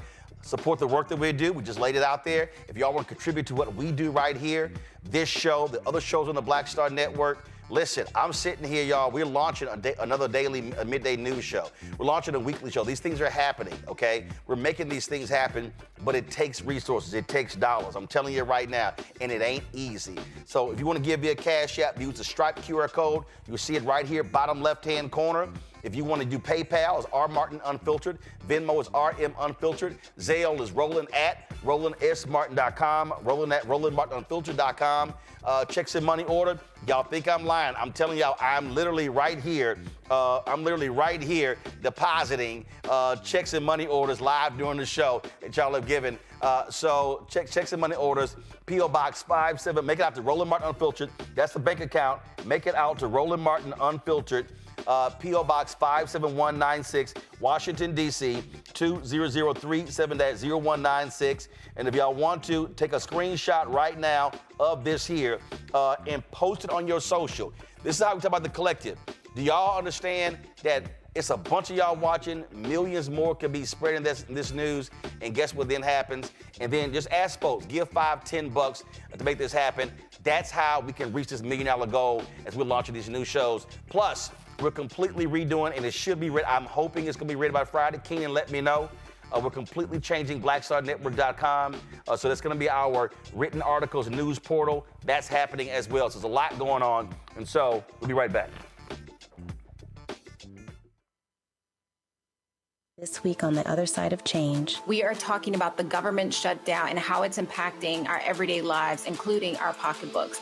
These motherfuckers are crazy as hell. They are willing to shut down the entire government, to force people to pay more in their health care, to subsidize tax breaks for the wealthiest people. You're watching The Other Side of Change only on the Black Star Network.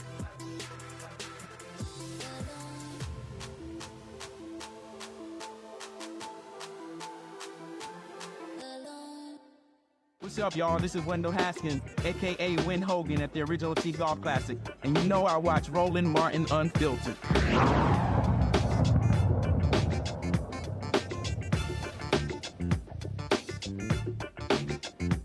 Folks, at the Forbes 30 Under 30 Summit in Ohio, Khalil Greene, you may know him as the Gen Z historian, flipped the script in front of more than 2,000 folks. And when he did this, they were like, you got to go. Watch this. Stupidity is killing us. Yes, you heard me. If you're under the age of 30, the thing that's most likely to kill you isn't a car accident or cancer, it's stupidity. And I'll explain. My name is Khalil Greene, but I go by the Gen Z historian on social media. And for the past 4 years, I've been a full-time professional online history educator. This means I'm just like your high school history teacher, except I don't wear khakis, a sweater vest, and a bow tie. I don't grade your homework, and students don't come to me because they have to.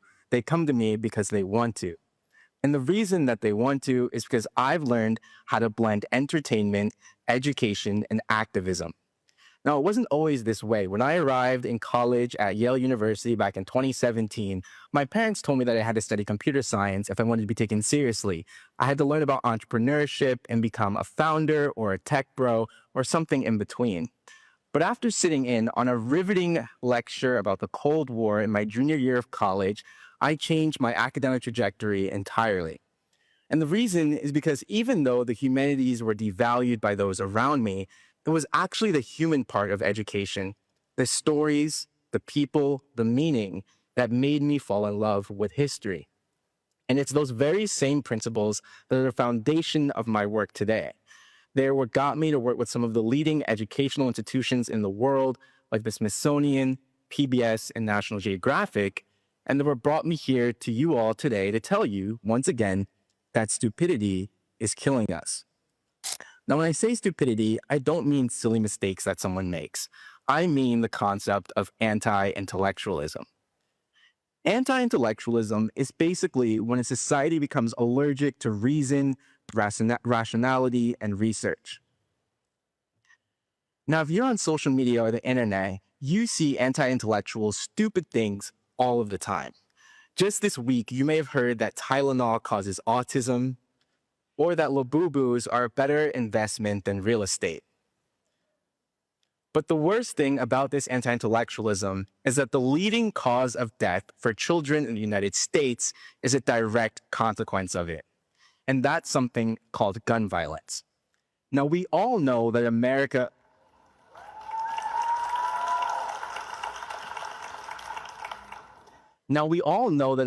has a problem with guns. Our civilian population has more guns than any military in the entire world.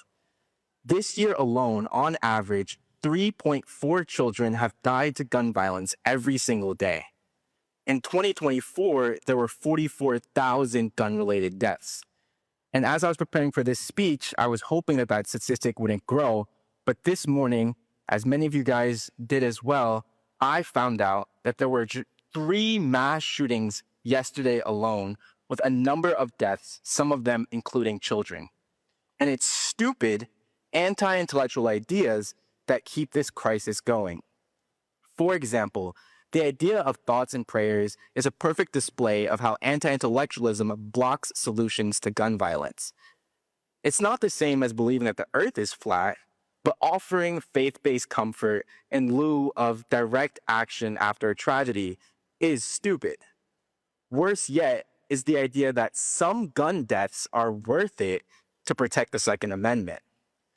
That kind of callousness is also a form of anti-intellectualism because it trades in real solutions for resignation. Manuel and Patricia Oliver can't afford to think that way. Because on Valentine's Day in 2018, their son Joaquin walked into school with flowers for his girlfriend. Joaquin was young, passionate, and full of life.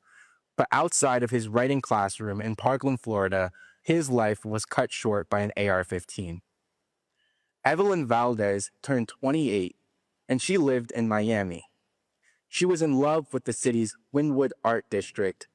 But just 3 months ago, 3 days after her 28th birthday, police officers were shooting at an armed man, and Evelyn died when she was caught in the crossfire. Youngest of all is King Carter. Now, King Carter was 6 years old. He had a bright smile, and he had dreams of becoming an FBI agent or a football player. One day, he went out to buy candy from the candy lady, and at that time, he was killed after a shootout. Now, what can we do about this? Well, I believe the solution comes from blending the same things that I do every day: activism, education, and entertainment. We have to make knowledge engaging, and we have to turn awareness into action.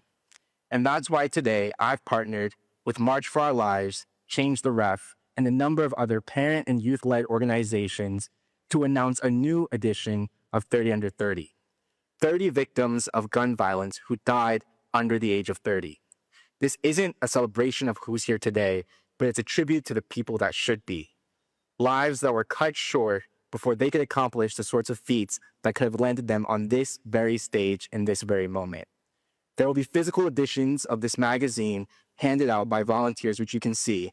But if you want to access it online, any of you can go to 30under30.us. Once again, on your phones, you just type in 30UNDER30.us, and you'll access a digital copy of this magazine. Gun violence can kill anyone here. It can kill you, it can kill me, it can kill anyone that we love. And as I've made clear, death by gun violence is stupid. But that doesn't mean that we have to be. The real question is, will we decide right here and right now that we're smart enough to make a change? Thank you.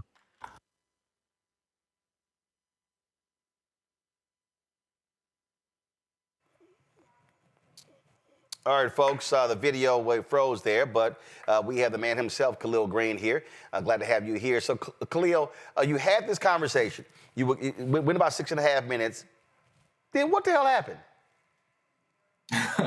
So right after I had the conversation, I went backstage. Everything seemed fine. All the people who were handlers congratulated me, said I did a great job. Went to go talk to my friends. They were telling me I did a great job as well. I was feeling great. In the middle of a conversation with my friends, like these 2 or 3 guards, men over 6 foot tall, very much over 6 foot tall, came up and said, "You have to come with us," looking at me. They took me to a secluded part of the venue, and basically there they said that I would have to have my badge removed. I brought the badge with me here. You can see what it looked like. This badge is what you need to be in the conference venue. And they said that they would have to escort me out of the building because of the speech and allegedly the magazines that were distributed during it. So they took me away. They walked me out of the building and left me there with no badge, saying that I couldn't get in. That's crazy. It absolutely is. It absolutely is. And while you're there, are you trying to reach organizers and say, "Hey, what the hell is going on?" Yeah, I mean, from there, I can tell the rest of the story. I basically was talking to some of my friends. I immediately texted them. They came out to meet me. I texted some of the people that were there who were part of this project that created the magazine and were working to distribute it during the event. And everyone was really shocked at first. I mean, I was invited there as a speaker. I got the honor of being one of Forbes 30 Under 30 honorees, which is something that is very coveted, very prestigious. And to treat someone who's a speaker, I mean, I'm sure you've spoken at colleges or universities. All the time. Usually you get the utmost, absolutely, you get the utmost treatment when you're there. So to be escorted out for hours after, I got no communication from anyone at Forbes until the point where I went public with it and then messaged people who I know who worked at the company saying that this was completely unacceptable. Why haven't I been reached out to? Thereafter, they set up a meeting with me for the next day. But that entire first day after it happened, I was in shock, and it was just something that I could have never imagined would come about after speaking on a stage for a company. And then all of a sudden, they apologized. Yeah, so during the meeting the next day, I laid out all of my concerns. They tried to explain what went wrong. So from their perspective, they said that they didn't agree with the magazine distribution, that it wasn't cleared. I poke holes in that in an article that I wrote in my newsletter. First and foremost being that there was no process to clear anything. I was told I had free creative reign. Mind you, this wasn't a paid speaking gig where I signed a contract and had to review anything. They said that we're bringing you because they like my ideas and they want to give me full creative control to give a TED-style presentation on the topic of my choice, which I did.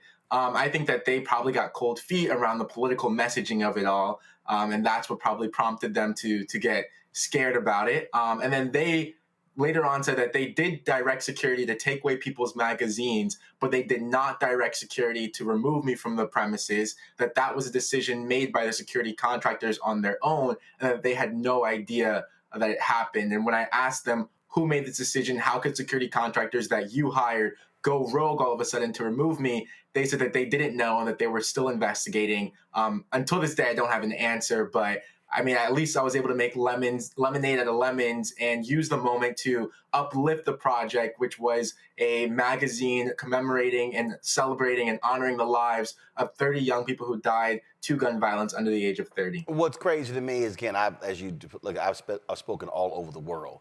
Security just doesn't decide to do whatever the hell they want to do on their own. somebody directs them to do something?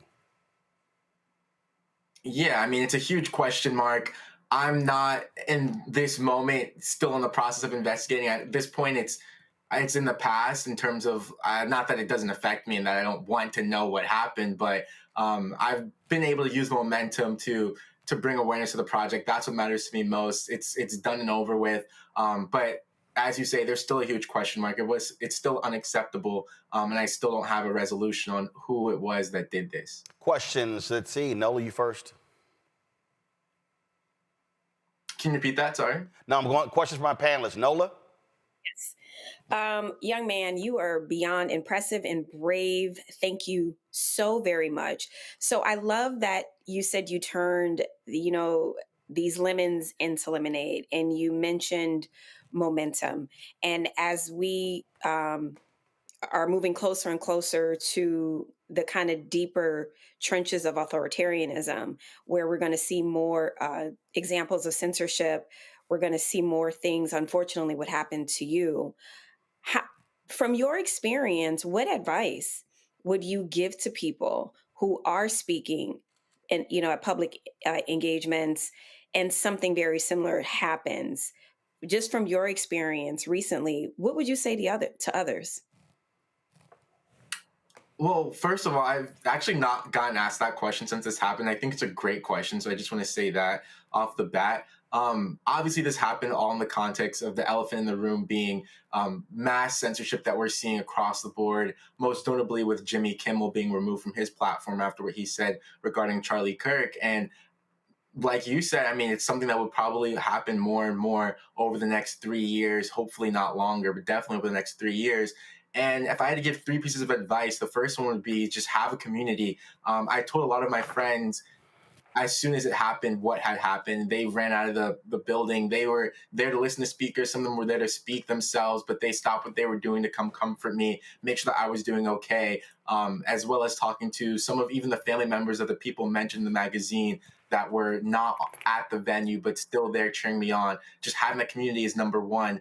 Number 2 is having a game plan for accountability. For me, because I am a social media content creator, I was able to go straight to my newsletter on Substack, History Can't Hide, and publish to over 30,000 people immediately. And subsequently now, over 1 million people that have heard about this story publish and tell them what had happened to me. So I had a game plan for accountability that as soon as something like this would happen, I have a way of making sure that there was pressure and there was movement and organizing to make sure the company couldn't just stay silent on what had happened to me and ignore it. But there were people commenting on their social media. There were celebrities reposting it on their stories on social media. So I had a movement and a game plan to hold the company accountable. And the last thing is just make sure that you're doing okay yourself, like check in on your mental health. Because of the initial fervor on social media and the amount of people that were supporting me, I immediately felt euphoria and that like, okay, like this happened to me, but I have people who are backing me. We're going to turn this into something positive.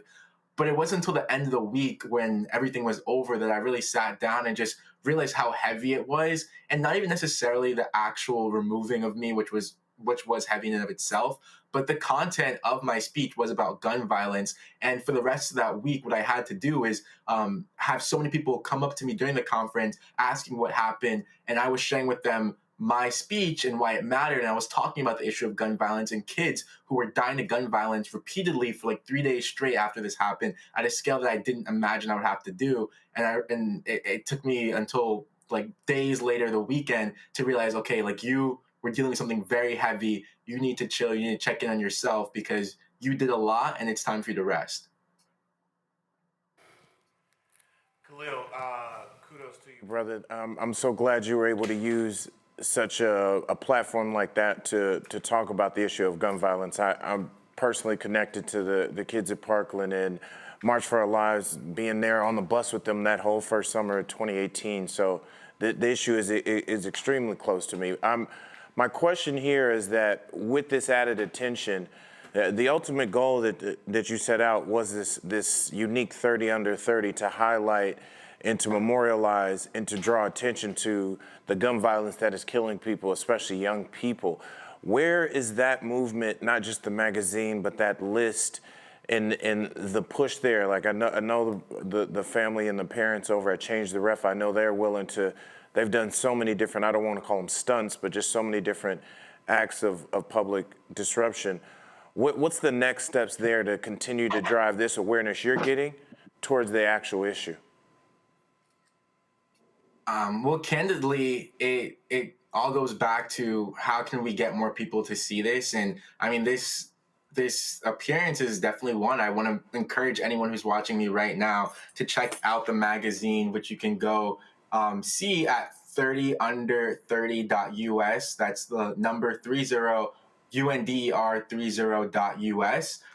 They, after the Forbes presentation that I gave, the organizers actually bought out rented out a billboard on Times Square in order to project this and have people there see it. They posted that on social media. I believe there was a conference down in Florida with a lot of the family members of those who are in this magazine talking about the project. And because it was only announced a week ago, I mean, the embargo for journalists to even talk about it was after I gave my speech. So my speech was the first time that this project was announced publicly, and that was only about a week ago. So we're still in full force trying to make sure that people see this and make sure people realize that even though we're talking about gun violence as it relates to young people, so much of the media coverage has focused around school shootings, oftentimes in suburban communities. But within the magazine, you'll see so many stories of gun violence as it relates to gang violence and suicide, and just people being caught in the crossfires of senseless domestic violence. There's so many ways in which gun violence affects people. So the best thing that we can do, like, we can't just say there's one solution because it shows up in so many different ways. The best thing we could do right now is say, check out the stories.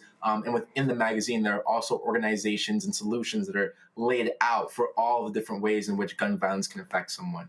What's the magazine again? So it's 30 under 30. Yeah, it's about what? Let's see, 30 under 30.us. .us, yep. And it has the stories of all right, people folks, who are so go to my iPad, Anthony. So y'all see right there, 30 under 30.us. You see right there, and then all you have to do is just simply swipe, and then you can actually see all the stories in the magazine, 30 under 30.us. Greg Carr. Thank you, Roland, and thank you, Brother Green. I'm excited to ask you the question I'm about to ask, given that you've had so many experiences. I mean, showing up in Yale to do computer science and then cycling through economics and political science and then finally landing in history. And congratulations on turning down a job at McKinsey, too, not joining the evil empire of consulting class so that you could build your own platform. And please forgive me, because I know you're the first Black person to be student body president at Yale College. So forgive me for evoking the specter of Harvard in this regard, although it might give you an opportunity to get a few gut punches in. Hey. You probably saw the article in the New York Times earlier this week where a faculty committee found that students at Harvard are skipping classes, they're failing to do the reading. So I think 60% of the grades at Harvard are Yale, are A, not Yale, or A, grade inflation is there, but that the classroom culture is being driven now by inattention, lack of focus, and really zeroing in on devices. As a thinker who has achieved a great deal of success in cyberspace and who is using digital media to raise awareness and to teach and to study, and as one who understands the challenges that young people have today as it relates to literacy, any thoughts on how we can get young people, and for that matter, everyone who has now got these devices in our hands, to really drill down and regain the discipline and the stamina to do deep study, particularly as it relates to reading? That's also a great question, and it's a question that I seek to answer with the content that I put out, because obviously I make educational content. The effects and the consequences of the pandemic on learning and on people's attention span cannot be overstated, especially when it comes to students. The college students that you're seeing right now spent a full year of their K through 12 education just like not in school, and at the same time probably using TikTok up to 12 hours per day. So that has a lasting effect on people's brain chemistry in a very literal sense. And it means that so many people are lacking the attention span now to then go into college and open up a huge book. There was not only the article that you mentioned, but a big one that came out earlier this year, I want to say in the Atlantic or the New Yorker, just saying that college kids can't read. And it's very unfortunate, but I don't think that the way to solve this problem is to go back to the traditional sort of trying to force people to remove their devices and open up a huge book. I just think the tides of technology and of human progress have gone beyond that. Some people may see that very unfortunately. I do in some senses. And in other senses, I think there's an opportunity here. And I think the opportunity lies in making sure that we make education something that is attention grabbing. That was the point of my speech. I mean, the speech was 6 minutes, as you guys all saw. Thank you for playing the full thing. And on social media, it has over 1,500,000 views, with most of those people watching in full, or at least in a large part. And that's a speech of just me talking, of me telling a story, sharing some facts about gun violence, some stories about people who are victims of it, and directing people to a way that they can make change.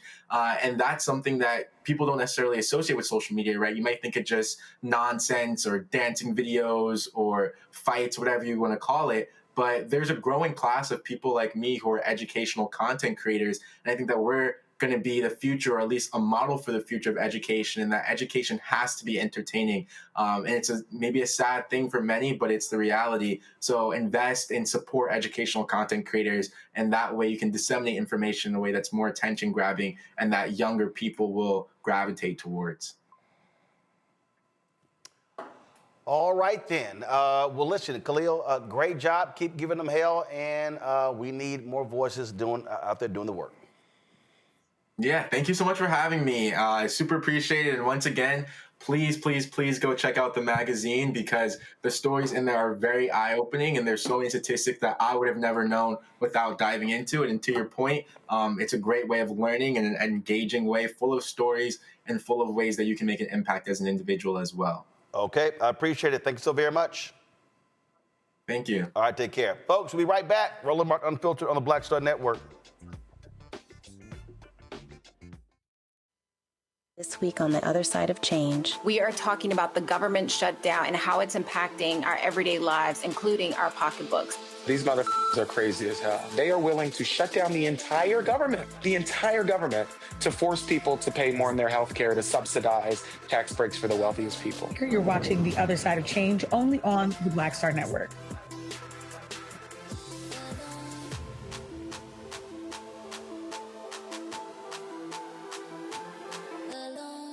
Hey, I'm Tasha Cobbs, and you are watching Roland Martin Unfiltered. But I need a little filter. I need something. Blow me out. Make me look 35.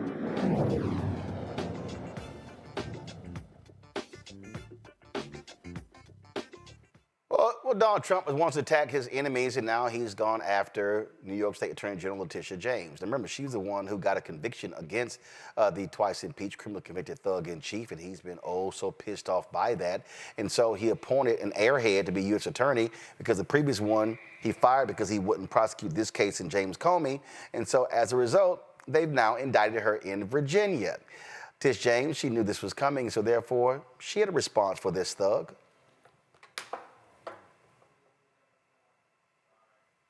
This is nothing more than a continuation of the president's desperate weaponization of our justice system. He is forcing federal law enforcement agencies to do his bidding, all because I did my job as the New York State Attorney General. These charges are baseless, and the president's own public statements make clear that his only goal is political retribution at any cost. The president's actions are a grave violation of our constitutional order and have drawn sharp criticism from members of both parties. His decision to fire a United States attorney who refused to bring charges against me and replace them with someone who is blindly loyal not to the law, but to the president, is antithetical to the bedrock principles of our country. This is the time for leaders on both sides of the aisle to speak out against this blatant, perversion of our system of justice. I stand strongly behind my office's litigation against the Trump Organization. We conducted a 2-year investigation based on the facts and evidence, not politics. Judges have upheld the trial court's finding that Donald Trump, his company, and his 2 sons are liable for fraud. I'm a proud woman of faith, and I know that faith and fear cannot share the same space. And so today, I'm not fearful. I'm fearless. And as my faith teaches me, no weapon formed against me shall prosper. We will fight these baseless charges aggressively, and my office will continue to fiercely protect New Yorkers and their rights. And I will continue to do my job. No shock. This happened today. The New York Times has a story talking about all the black people who Donald Trump has been going after. Nola, listen, he don't like black folks. The folks he's been firing left and right are black folks. And so it's no shock he's going after Tish James because she held him accountable. As she said, they've affirmed his conviction.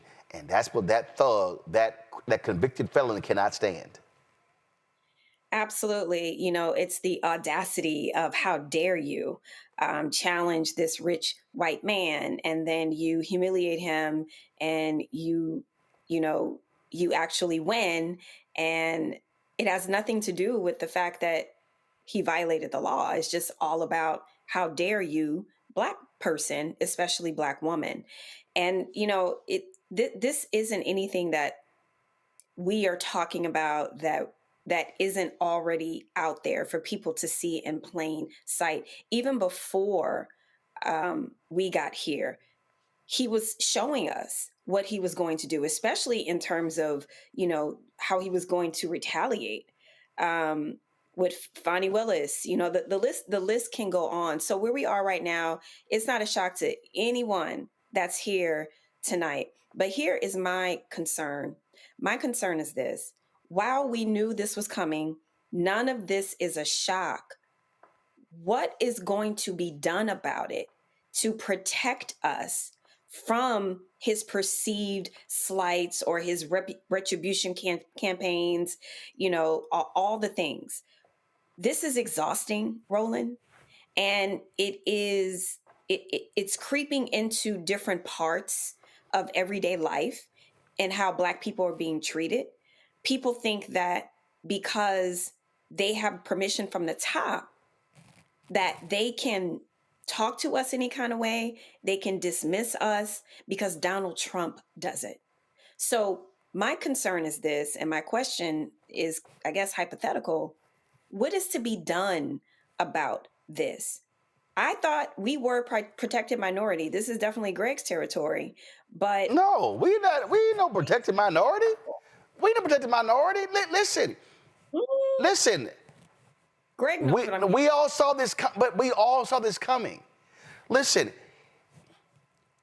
I'm gonna use a sports analogy, and again, I'm gonna go back to what Barry Switzer once said. He said, if we run the wishbone the way we are supposed to run the wishbone, there is nothing you can do to stop it. He said nothing. Vince Lombardi, the sweep, Vince Lombardi could teach the sweep for 8 straight hours. And the Green Bay Packers ran that sweep every single time. And you know what? You couldn't stop it. This man showed us his evil for 4 years. Mm-hmm. Then he announced, this is what I'm going to do. I'm going to bring my evil back. People said, cool, we liked it evil. Now he gets in. They gave us a $1,000 evil playbook. Again, I'm going to stick with sports. That's the equivalent of Barry Switzer saying, here, I'm giving y'all the playbook. Not the week before the game. They started Project 2025. Jonathan Swan, or Swain, whatever, with Axios, wrote a story in 2021. Mm-hmm. We did it on this show. in 2020. New York Times did a story. So they told us, they handed us the playbook. 3 years, we gonna do all of this. And folks said, yeah, okay, we good. Come on back, Donald. So Greg, nobody should be shocked what we're seeing happen because they literally said it. The Supreme Court gave him a further green light by basically saying, you got immunity. And you can do whatever the hell. He wasn't even in the Oval Office. The case they ruled on wasn't even a case that dealt with his actions in office. They said, hey man, you got blanket immunity. And he went, oh shit. Oh, I'm good. And they said, oh, we about to run the fucking table. Oh, we about to do, we going at, he said, I'm going after your ass. I'm going after your ass. I'm going after your ass. I'm firing y'all. I'm doing tariffs. We don't give a shit. We gonna disobey your orders. We don't give a damn. He gets in, I don't give a damn. If you a federal judge and you rule against us, we gonna ignore you. They say it. All of this, Greg, all of it. Ain't nothing a shock with what they doing. Well, yeah, I would agree. What do you always say? What did you say, LaTosha, tonight, Roland? When we vote our numbers, we win.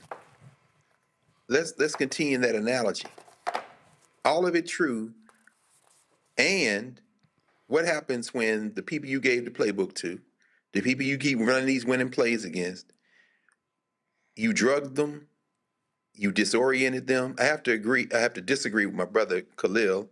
Hopefully he'll come to see it, because I suspect the same problem at Harvard is at Yale, students not reading and going to class. I understand using the technology. I embrace using the technology, but nothing, absolutely nothing will ever replace the power of slow accretive study. I'm sorry. But that having been said, after all, he did go to Yale. He didn't go to TikTok University. But the point is that what happens if you give that playbook to people you have, to use Nation of Islam language, hoodwinked, bamboozled, run amok, led astray, then you're not really fighting an opponent that is at full strength. You're giving the playbook to an opponent who is disoriented and weakened, plus we consuming whatever garbage they feeding us. Now, what would happen if you gave that same playbook, using your observation that when we vote, we win, when we organize, we win, and LaTosha said the same thing in clip. What happens if you give that same playbook to your opponent who is at full strength? Well, at that point, we don't even want to see your plays, because we're going to roll over you like sea. And I think, you know what I'm saying? So they are under the illusion that they have strength. And in fact, let me take that back, Roland. They're not under that illusion anymore. That's why you see Bozo surrounded by his sycophants like he did today, saying, we're bringing back Columbus Day, it's back. And they all start clapping. And little Marco, who has embarrassed himself, the cock rooster, Pete Hegseth, the little runt rooster, DEI hire, they are scared now because they're realizing that the medicine and the drugging that they've been giving us over this last couple of generations is wearing off. And so as a result, there's no play they can run that can defeat us. And this Tish James example is another example. Comey is getting ready to eat their lunch. Yep. Comey's going to eat their lunch. And so is she. And I read the complaint. I see what they did, little hoodwink thing about mortgage fraud and bank fraud. First of all, and you probably saw this article, Roland, it was in Newsweek. Nick Ackerman, who is a former Watergate attorney, and it was Mandy Tahiri writing, she told Newsweek earlier this week, before the Comey arrangement, that Lindsay Halligan may be playing a very dangerous game with regard to her law license. Yep. This former insurance lawyer who is one of Donald Trump's spokesmodels. I'll keep the blue language. I mean, there's another word I would think that may begin with an H and end with an S, a four-letter word, HOES. How many? That's 4 letters. Anyway, one of his spokesmodel lawyers, he likes them, but she playing with her law license by filing cases that have no legal basis to be filed. With regard to Tish James, when you look at this indictment, yeah, here's the article you're talking about. What you see is, it's right here. Yes, sir. There it is, right there. There it is. She could lose her law license. See, they playing nasty games here. And see, so thank you, Roland. they so stupid Guess who lost his law license? Rudy Giuliani. Sidney Powell. No question. It's a whole bunch of folks who were defending Trump with them lies in 2020. They ain't got no law license today. So you a dumbass for running behind his ass. And guess what? He can't pardon you. He can't pardon you to keep your license. No question. And you saw what happened earlier in the week when Stephen Miller got so hyped up on his own juice that he out there saying, and the president has plenary powers. And then you saw somebody over the camera like, and so, Stephen, yeah. So you got loose nuts running around thinking they got a better team than they have. But remember, Roland, you remember this. Remember when Bear Bryant and the University of Alabama played Southern California, and Randall Cunningham's brother, Sam Bam Cunningham, ran all over their segregated asses, and Bear Bryant was like, shit. Bear Bryant sent for Sam Cunningham, the black running back at USC, and Cunningham writes about this. Sam Cunningham, Randall Cunningham's brother, brings him to the Alabama football locker and says to him in front of all these white players, this is what a football player looks like. And now you go to the University of Alabama and they got a team of black people and they act as if somehow they were a superior team then and now. No, we weren't playing at strength. When you bring us in, we beat you. Now, when it comes to Tish James, it's not at all clear the details of this. Was she getting this second house for her niece? That's what it looks like it might have been. But what is clear is this. You have someone in her office, in the attorney office in Virginia, the federal attorney's office, who prepared a report for Halligan, and she was preparing to share this report with Halligan. There's been all this turmoil to say there's no probable cause. Her name was Elizabeth Usey. Elizabeth Usey had determined there's no probable cause. Right. Then, you remember Eric Siebert, who was Halligan's predecessor, was removed because he would not bring charges against Comey and James. Maya Song, who was one of his top deputies, was also fired. No lying prosecutor would put their name on this. She had to do it. Not gonna touch it. No U.S. attorney goes into court, goes before a grand jury, presenting the case themselves. They were like, nah, baby, we ain't touching this. This on you. We ain't touching this. It's on you. And you about to lose your license. And so finally, I'll say this, and I hear where you were going, Nola, and I appreciate this. That discrete and insular minorities language we use, that protected class language, comes from a footnote in the famous Caroline Products case in the 1930s, where they say these are the protected classes. It was an afterthought, really, from the court, from the Supreme Court. But I say it in the context of this, and this is what I was asking LaTosha. It is at moments like this in American history that black people get super creative and explode this thing. I'm saying now it's time for us to go back to what we maybe veered away from in the 1950s and 60s. We put all our legal battles in the basket of equal protection, all our in the area of there's a norm that we're trying to become a part of, when in fact there is a case to be made that what white people are doing now is trying to create themselves as a protected class. It's a novel legal theory, but if we begin pursuing that, particularly as the demographics change, I'm telling y'all, the federal what did Malcolm X say? There's no new law. In other words, the 14th Amendment is there. The 15th Amendment is there. What has changed over the years is how judges interpret that law. I'm telling y'all, it's time for us to now create a new heroic age, revive ourselves, and go after these white boys the way we need to fight them. And I think the argument to be made, whether it wins now or ultimately it will win in the long term, white people are trying to create themselves as a protected class, and there is no constitutional defense for whiteness as a protected class. Now they're gonna bat it down in the short term, but buddy, I'm telling you, in the long term, we're gonna look back at this and say this is the moment when we saved ourselves. I don't know about America. I could give a damn about America, but this might be the moment when we finally realize that we just gonna have to have it out with these white boys. And I think at that point, they can run whatever play they want. We're going to roll over them like the sea. And Cameron, that's why in 2009, when I saw it, I literally saw it, and I said point blank what we're facing. And I said, I'm standing at CNN. John Avlon and I are about to go on the air. He's now in Congress. I said, John, we are living right now in the beginning stages of white minority resistance. He was like, huh? I said, I'm telling you, John, it's right here. And on the show, in speeches, I was saying this in 2009, 2010, 2011, 2012, 2013, on and on and on. wrote the book in 2020, dropped it in 2022. And I kept telling people, because what we are seeing, you got white folks, certain white folks in this country, they are angry about, again, Civil Rights Act of 64, Voting Rights Act of 65, Fair Housing Act of 68. They're angry about that. They were pissed off with the third Reconstruction that came along with the death of George Floyd, because they were pissed off with these companies that were talking about 50, 60, 70, 100 billion dollars going to black interests. The Black Lives Matter movement was the first movement in American history where black people were centered, that a majority of Americans agreed with. These white folks said, oh, hell no, we can't have this. You had these white kids who were learning the real history, not that history crap. So they said, no, we got to take the books out. No, we can't have Toni Morrison. We can't have Ta-Nehisi Coates. We can't have Lerone Bennett. We can't have all these other books now in these libraries. No. So what do? Went after the books. What did? They attacked Black Lives Matter. In 2021, attacked them viciously. 2022, it was critical race theory, which if you didn't go to law school, you didn't know what the hell that was, but they understood. And Christopher Rufo literally put it in a tweet. We want to group everything that's black under the CRT banner. It don't even matter. 2023, it was woke. 2024, it was DEI. Because what their whole deal is about, oh no, we're losing out. We're losing things in this country. That's all they're doing. And so what Greg is laying out is absolutely right.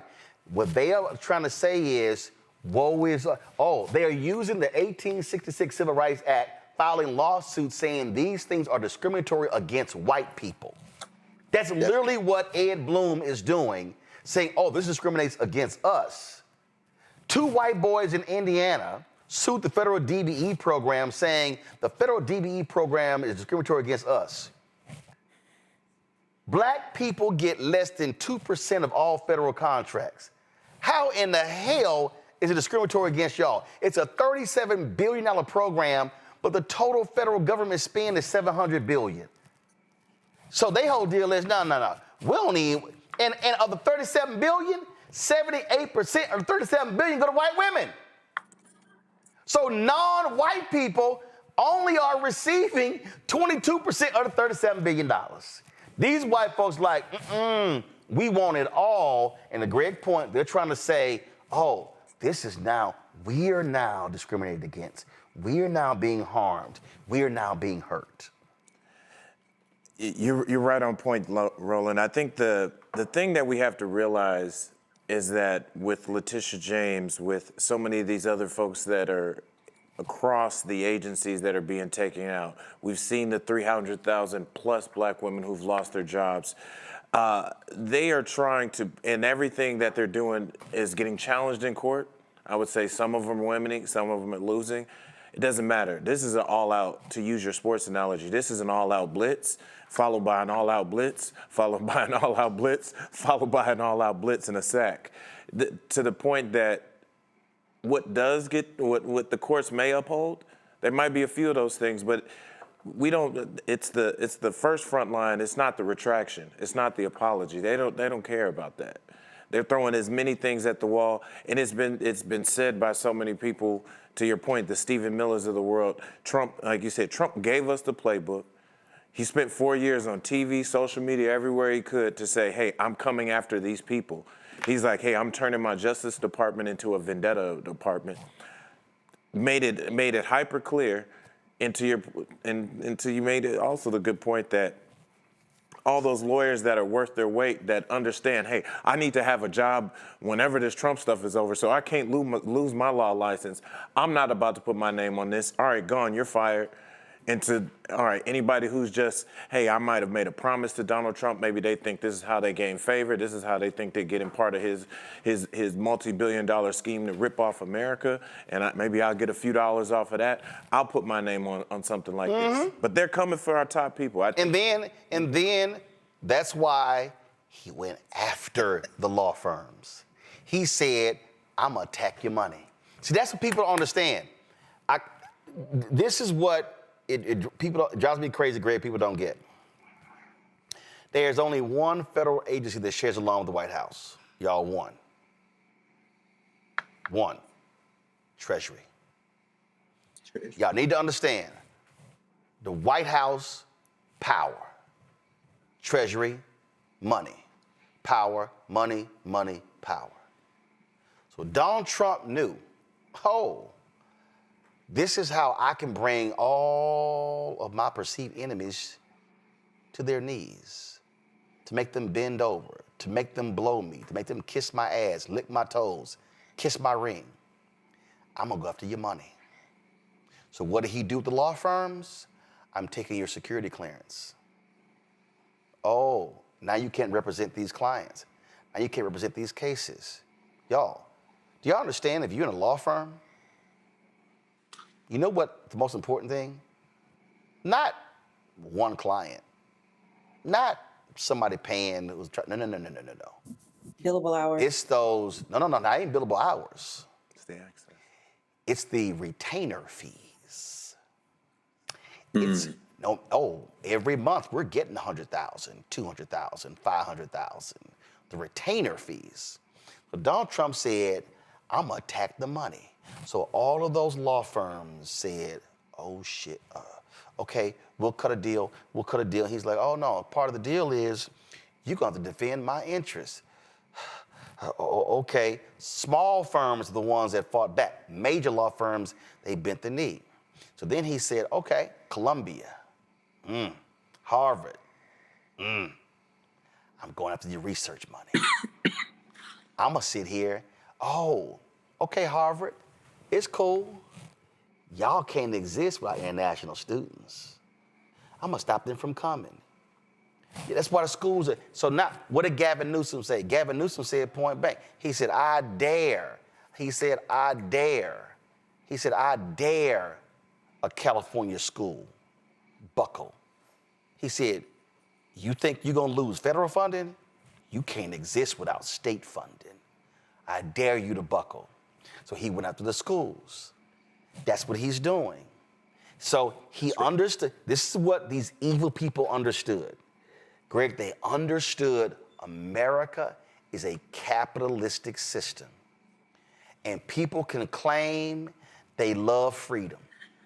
They can claim they love their guns. They can claim they love freedom of speech. But ain't nothing Americans, especially white Americans, care more about than money. And right now, there are progressive billionaires who are scared. Bezos got FU money. The owners of Google, FU money. Zuckerberg, FU money. But Trump said, I can go after your money. So Bezos, I could sit here and lean on the Postal Service and jack up the fees. So guess what then happens? Guess what then happens, Jeff? When you send one of these packages, I'm a triple, quadruple the price. I'm gonna mess with your stock price. All of them. So he went after the money. And that's how he got them to bend the knee. Because America, it's about the money, Greg. You're right, Roland. I think, and I wish Nola would weigh in on this. Yeah, she got to go. So, Greg, make your point. We'll make a last point. She claimed that she's gonna fit some gumbo, but we'll. My bad. But then I'm gonna hurry up. The United States is in the world, and the global economy, whether it be Temu, whether it be Amazon, ain't the only game in the world, and they want to be globally dominant. I think. In the short term, they thought there were still some guardrails and there were still some norms, so they were willing to go along. But as this thing has unfolded, and it's clear, two things are clear. First of all, Trump is mentally unwell, and who knows how long he's going to even be alive. So, I mean, there's that. And then all the forces that putting the batteries in his back, you got a full-bred racist and fascist in terms of Steve Miller and Steve Bannon and them. Then you got Musk and them boys and Peter Thiel and their hand-picked Manchurian candidate, Junior Varsity Vance, who's chomping to get in the chair. They got their own interests. It's falling apart. It's unsustainable. The more desperate they get, the more the money people are like, whoa, especially since the world is now working on workarounds. Scheinbaum in Mexico, Canada making deals with the EU, Brazil emerging as a market for soybeans, even as they just sent $20 billion because Besant got a friend down there who put all this money in the Argentinian economy, and now they're going to repurpose that money, and then Mississippi and Midwest farmers got to eat them damn soybeans. The money boys now are realizing, wait, they're getting ready to destabilize the entire global market. So as a result, things are beginning to loosen up. If they've struck a deal in Israel, it ain't got nothing to do with the Palestinians. It ain't got nothing to do with immorality. The money boys, remember Jared Kushner showed up in Cairo earlier this week. The money boys are like, this is terrible for business. And BB, we back you because you got us by the genitals. But right now, you are a pariah state and you about to mess with our money because the Saudis are in here now. Qatar is in here now. Qatar done gave this fool a plane and basically bought the presidency of the United States. The money is cooling to the idea of domestic U.S. nativism.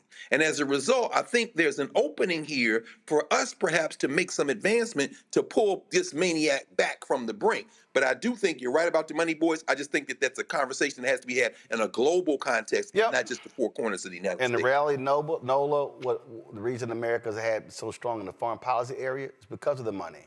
But when, Nola, when all of a sudden, when you cause other countries to start saying, we gonna bypass y'all, and y'all are actually dependent, your $30 trillion U.S. economy is actually dependent upon our spending as well, and then we can bypass y'all, oh yeah, the crying will commence. Nola, go ahead and make your comment before you gotta go.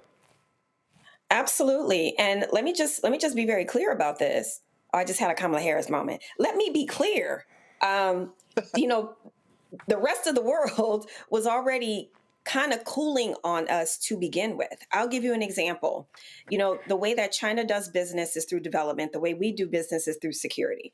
And there is a case with Niger. We had a security cooperation agreement with them, and they did not like the way that we were doing business. So they told us peace.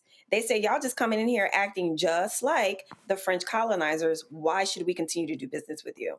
So my point is this. Before we got to where we are now, to where, you know, at least 3 toes are in hell, you know, the waters were already cooling towards U.S. everything, right? Our partners and allies were already kind of like side-eyeing us, yes, working with us on things like Ukraine and other projects, but Europe was already talking about its own security for quite some time.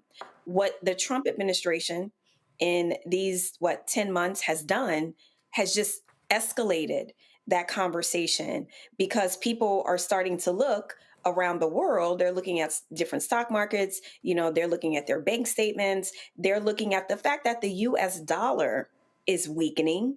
Let me say that again. The US dollar is weakening. I remember as a very, very, very, very young where everyone was worried because, you know, the EU had its own currency and they were proclaiming that the EU was our enemy because they wanted to replace the American dollar. Well, here we are, America, we're doing it ourselves. We're doing it to our own currency, right? We are devaluing everything. And so I had a conversation recently, this is the last thing I'll say before I got to go and not cook gumbo, Roland, is I was having a conversation with an ambassador recently, and she said, the question she keeps going to is this: what is the end goal? Like, you know, they came in saying they wanted to affect all this change, all the BS that they said, all the things, right? But everything is an absolute disaster. They do not know how to govern. We've been saying that. We warned people about that. What is the end goal in all of this chaos? Where are we going with this by completely destroying our reputation around the world? No, that is the end goal. That's the end goal. What the end goal is? The end goal is to completely destroy so many facets of the government that they lose in 2028.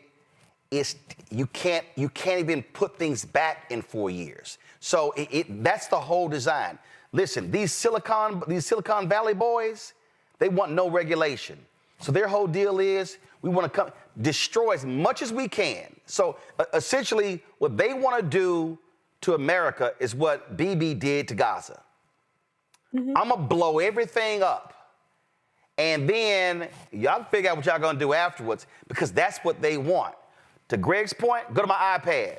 Big investors await windfall from Trump's Argentina bailout. Where are all the conservatives who said, stop spending money on foreign governments? It's amazing how quiet they are. That's $20 billion. So that's all we know what this game is. But the bottom line is this here.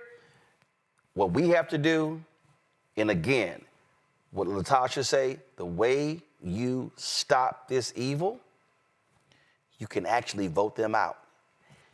You can be Elon Musk, and you can have 45 billion, whatever. You can own Twitter. You can do whatever. But guess what? You only get one vote. We can throw these assholes out. We can actually disrupt the system. We can shut all that down. Not gonna do it if we stay on that couch. Nola, I appreciate it. Greg, I appreciate it. Cameron, I appreciate you on the show as well. Y'all, listen. I'm trying to tell y'all, as we were sitting there doing the show, if y'all think I'm lying, Anthony, you can go to a wide shot. I told y'all, a bunch of people sent us checks. I'm literally sitting here. Come on, go to a wide shot. Come on. I'm sitting here literally, y'all, as we are talking, utilizing the mobile app to deposit these checks. I have to open every envelope. I got to sign the back of them, and I got to see him do that. I've got probably another 30 or so that I have to do. So your support of our show is critical. Listen, I got checks in my hand ranging from $5 all the way to $300, and we appreciate every single donor, no matter how much you give. Y'all, mass media is critically important. Okay, mass media, the ability for us. We had more than 5,000 people watching live tonight. Okay, more than 5,000 people. We're gonna have more. We're gonna restream this show, thousands more watching. Do understand how you use mass media, because you're talking to the masses. This is about us being able to own and control the system, the flow of information. That's what we have to do, and that's what's so important. So I need folk to understand, we got to support our black institutions, because the reality is, ain't nobody gonna be there for us but us. So if you want to support Roland Martin Unfiltered, the Black Star Network, we want to hit our goal. Stripe, use the Cash App, use the Stripe QR code. You see it right here. That's for credit cards as well. PayPal, R Martin Unfiltered, Venmo, RM Unfiltered, Zelle. Roland at RolandSMartin.com, Roland at RolandMartinUnfiltered.com. Checks and money order, make it payable to Roland Martin Unfiltered, P.O. Box 57196, Washington, D.C., 20037 7-0196. Download the Black Star Network app, Apple phone, Android phone, Apple TV, Android TV, Roku, Amazon Fire TV, Xbox One, Samsung Smart TV. Be sure to get a copy of my book, White Fear, How the Browning of America is Making White Folks Lose Their Minds. Get the audio version on Audible, folks. Also, get our Black Star Network, Roland Martin Unfiltered swag. Go to shopblackstarnetwork.com for our t-shirts, hats, mugs, and more. You see a QR code there as well. Also, all these black-owned products you see to my left, these products are all available on our site. We've got sauces and relishes. We've got toilet paper. We've got gym wraps. We've got HBCU shirts and book bags and black crossword puzzles and a car washing solution, skincare products. Man, we got artwork, all this sort of stuff. And so support these black-owned companies by going to shopblackstarnetwork.com, shopblackstarnetwork.com. Last night, I had the Investathon for Fanbase. They've already raised $13.3 million. The goal is now to get to $17 million. If you want to support Fanbase, first of all, download the app, Fanbase. And if you want to invest, go to startengine.com/Fanbase. Folks, that's it. I'll see y'all tomorrow right here, Roland Martin Unfiltered on the Black Star Network.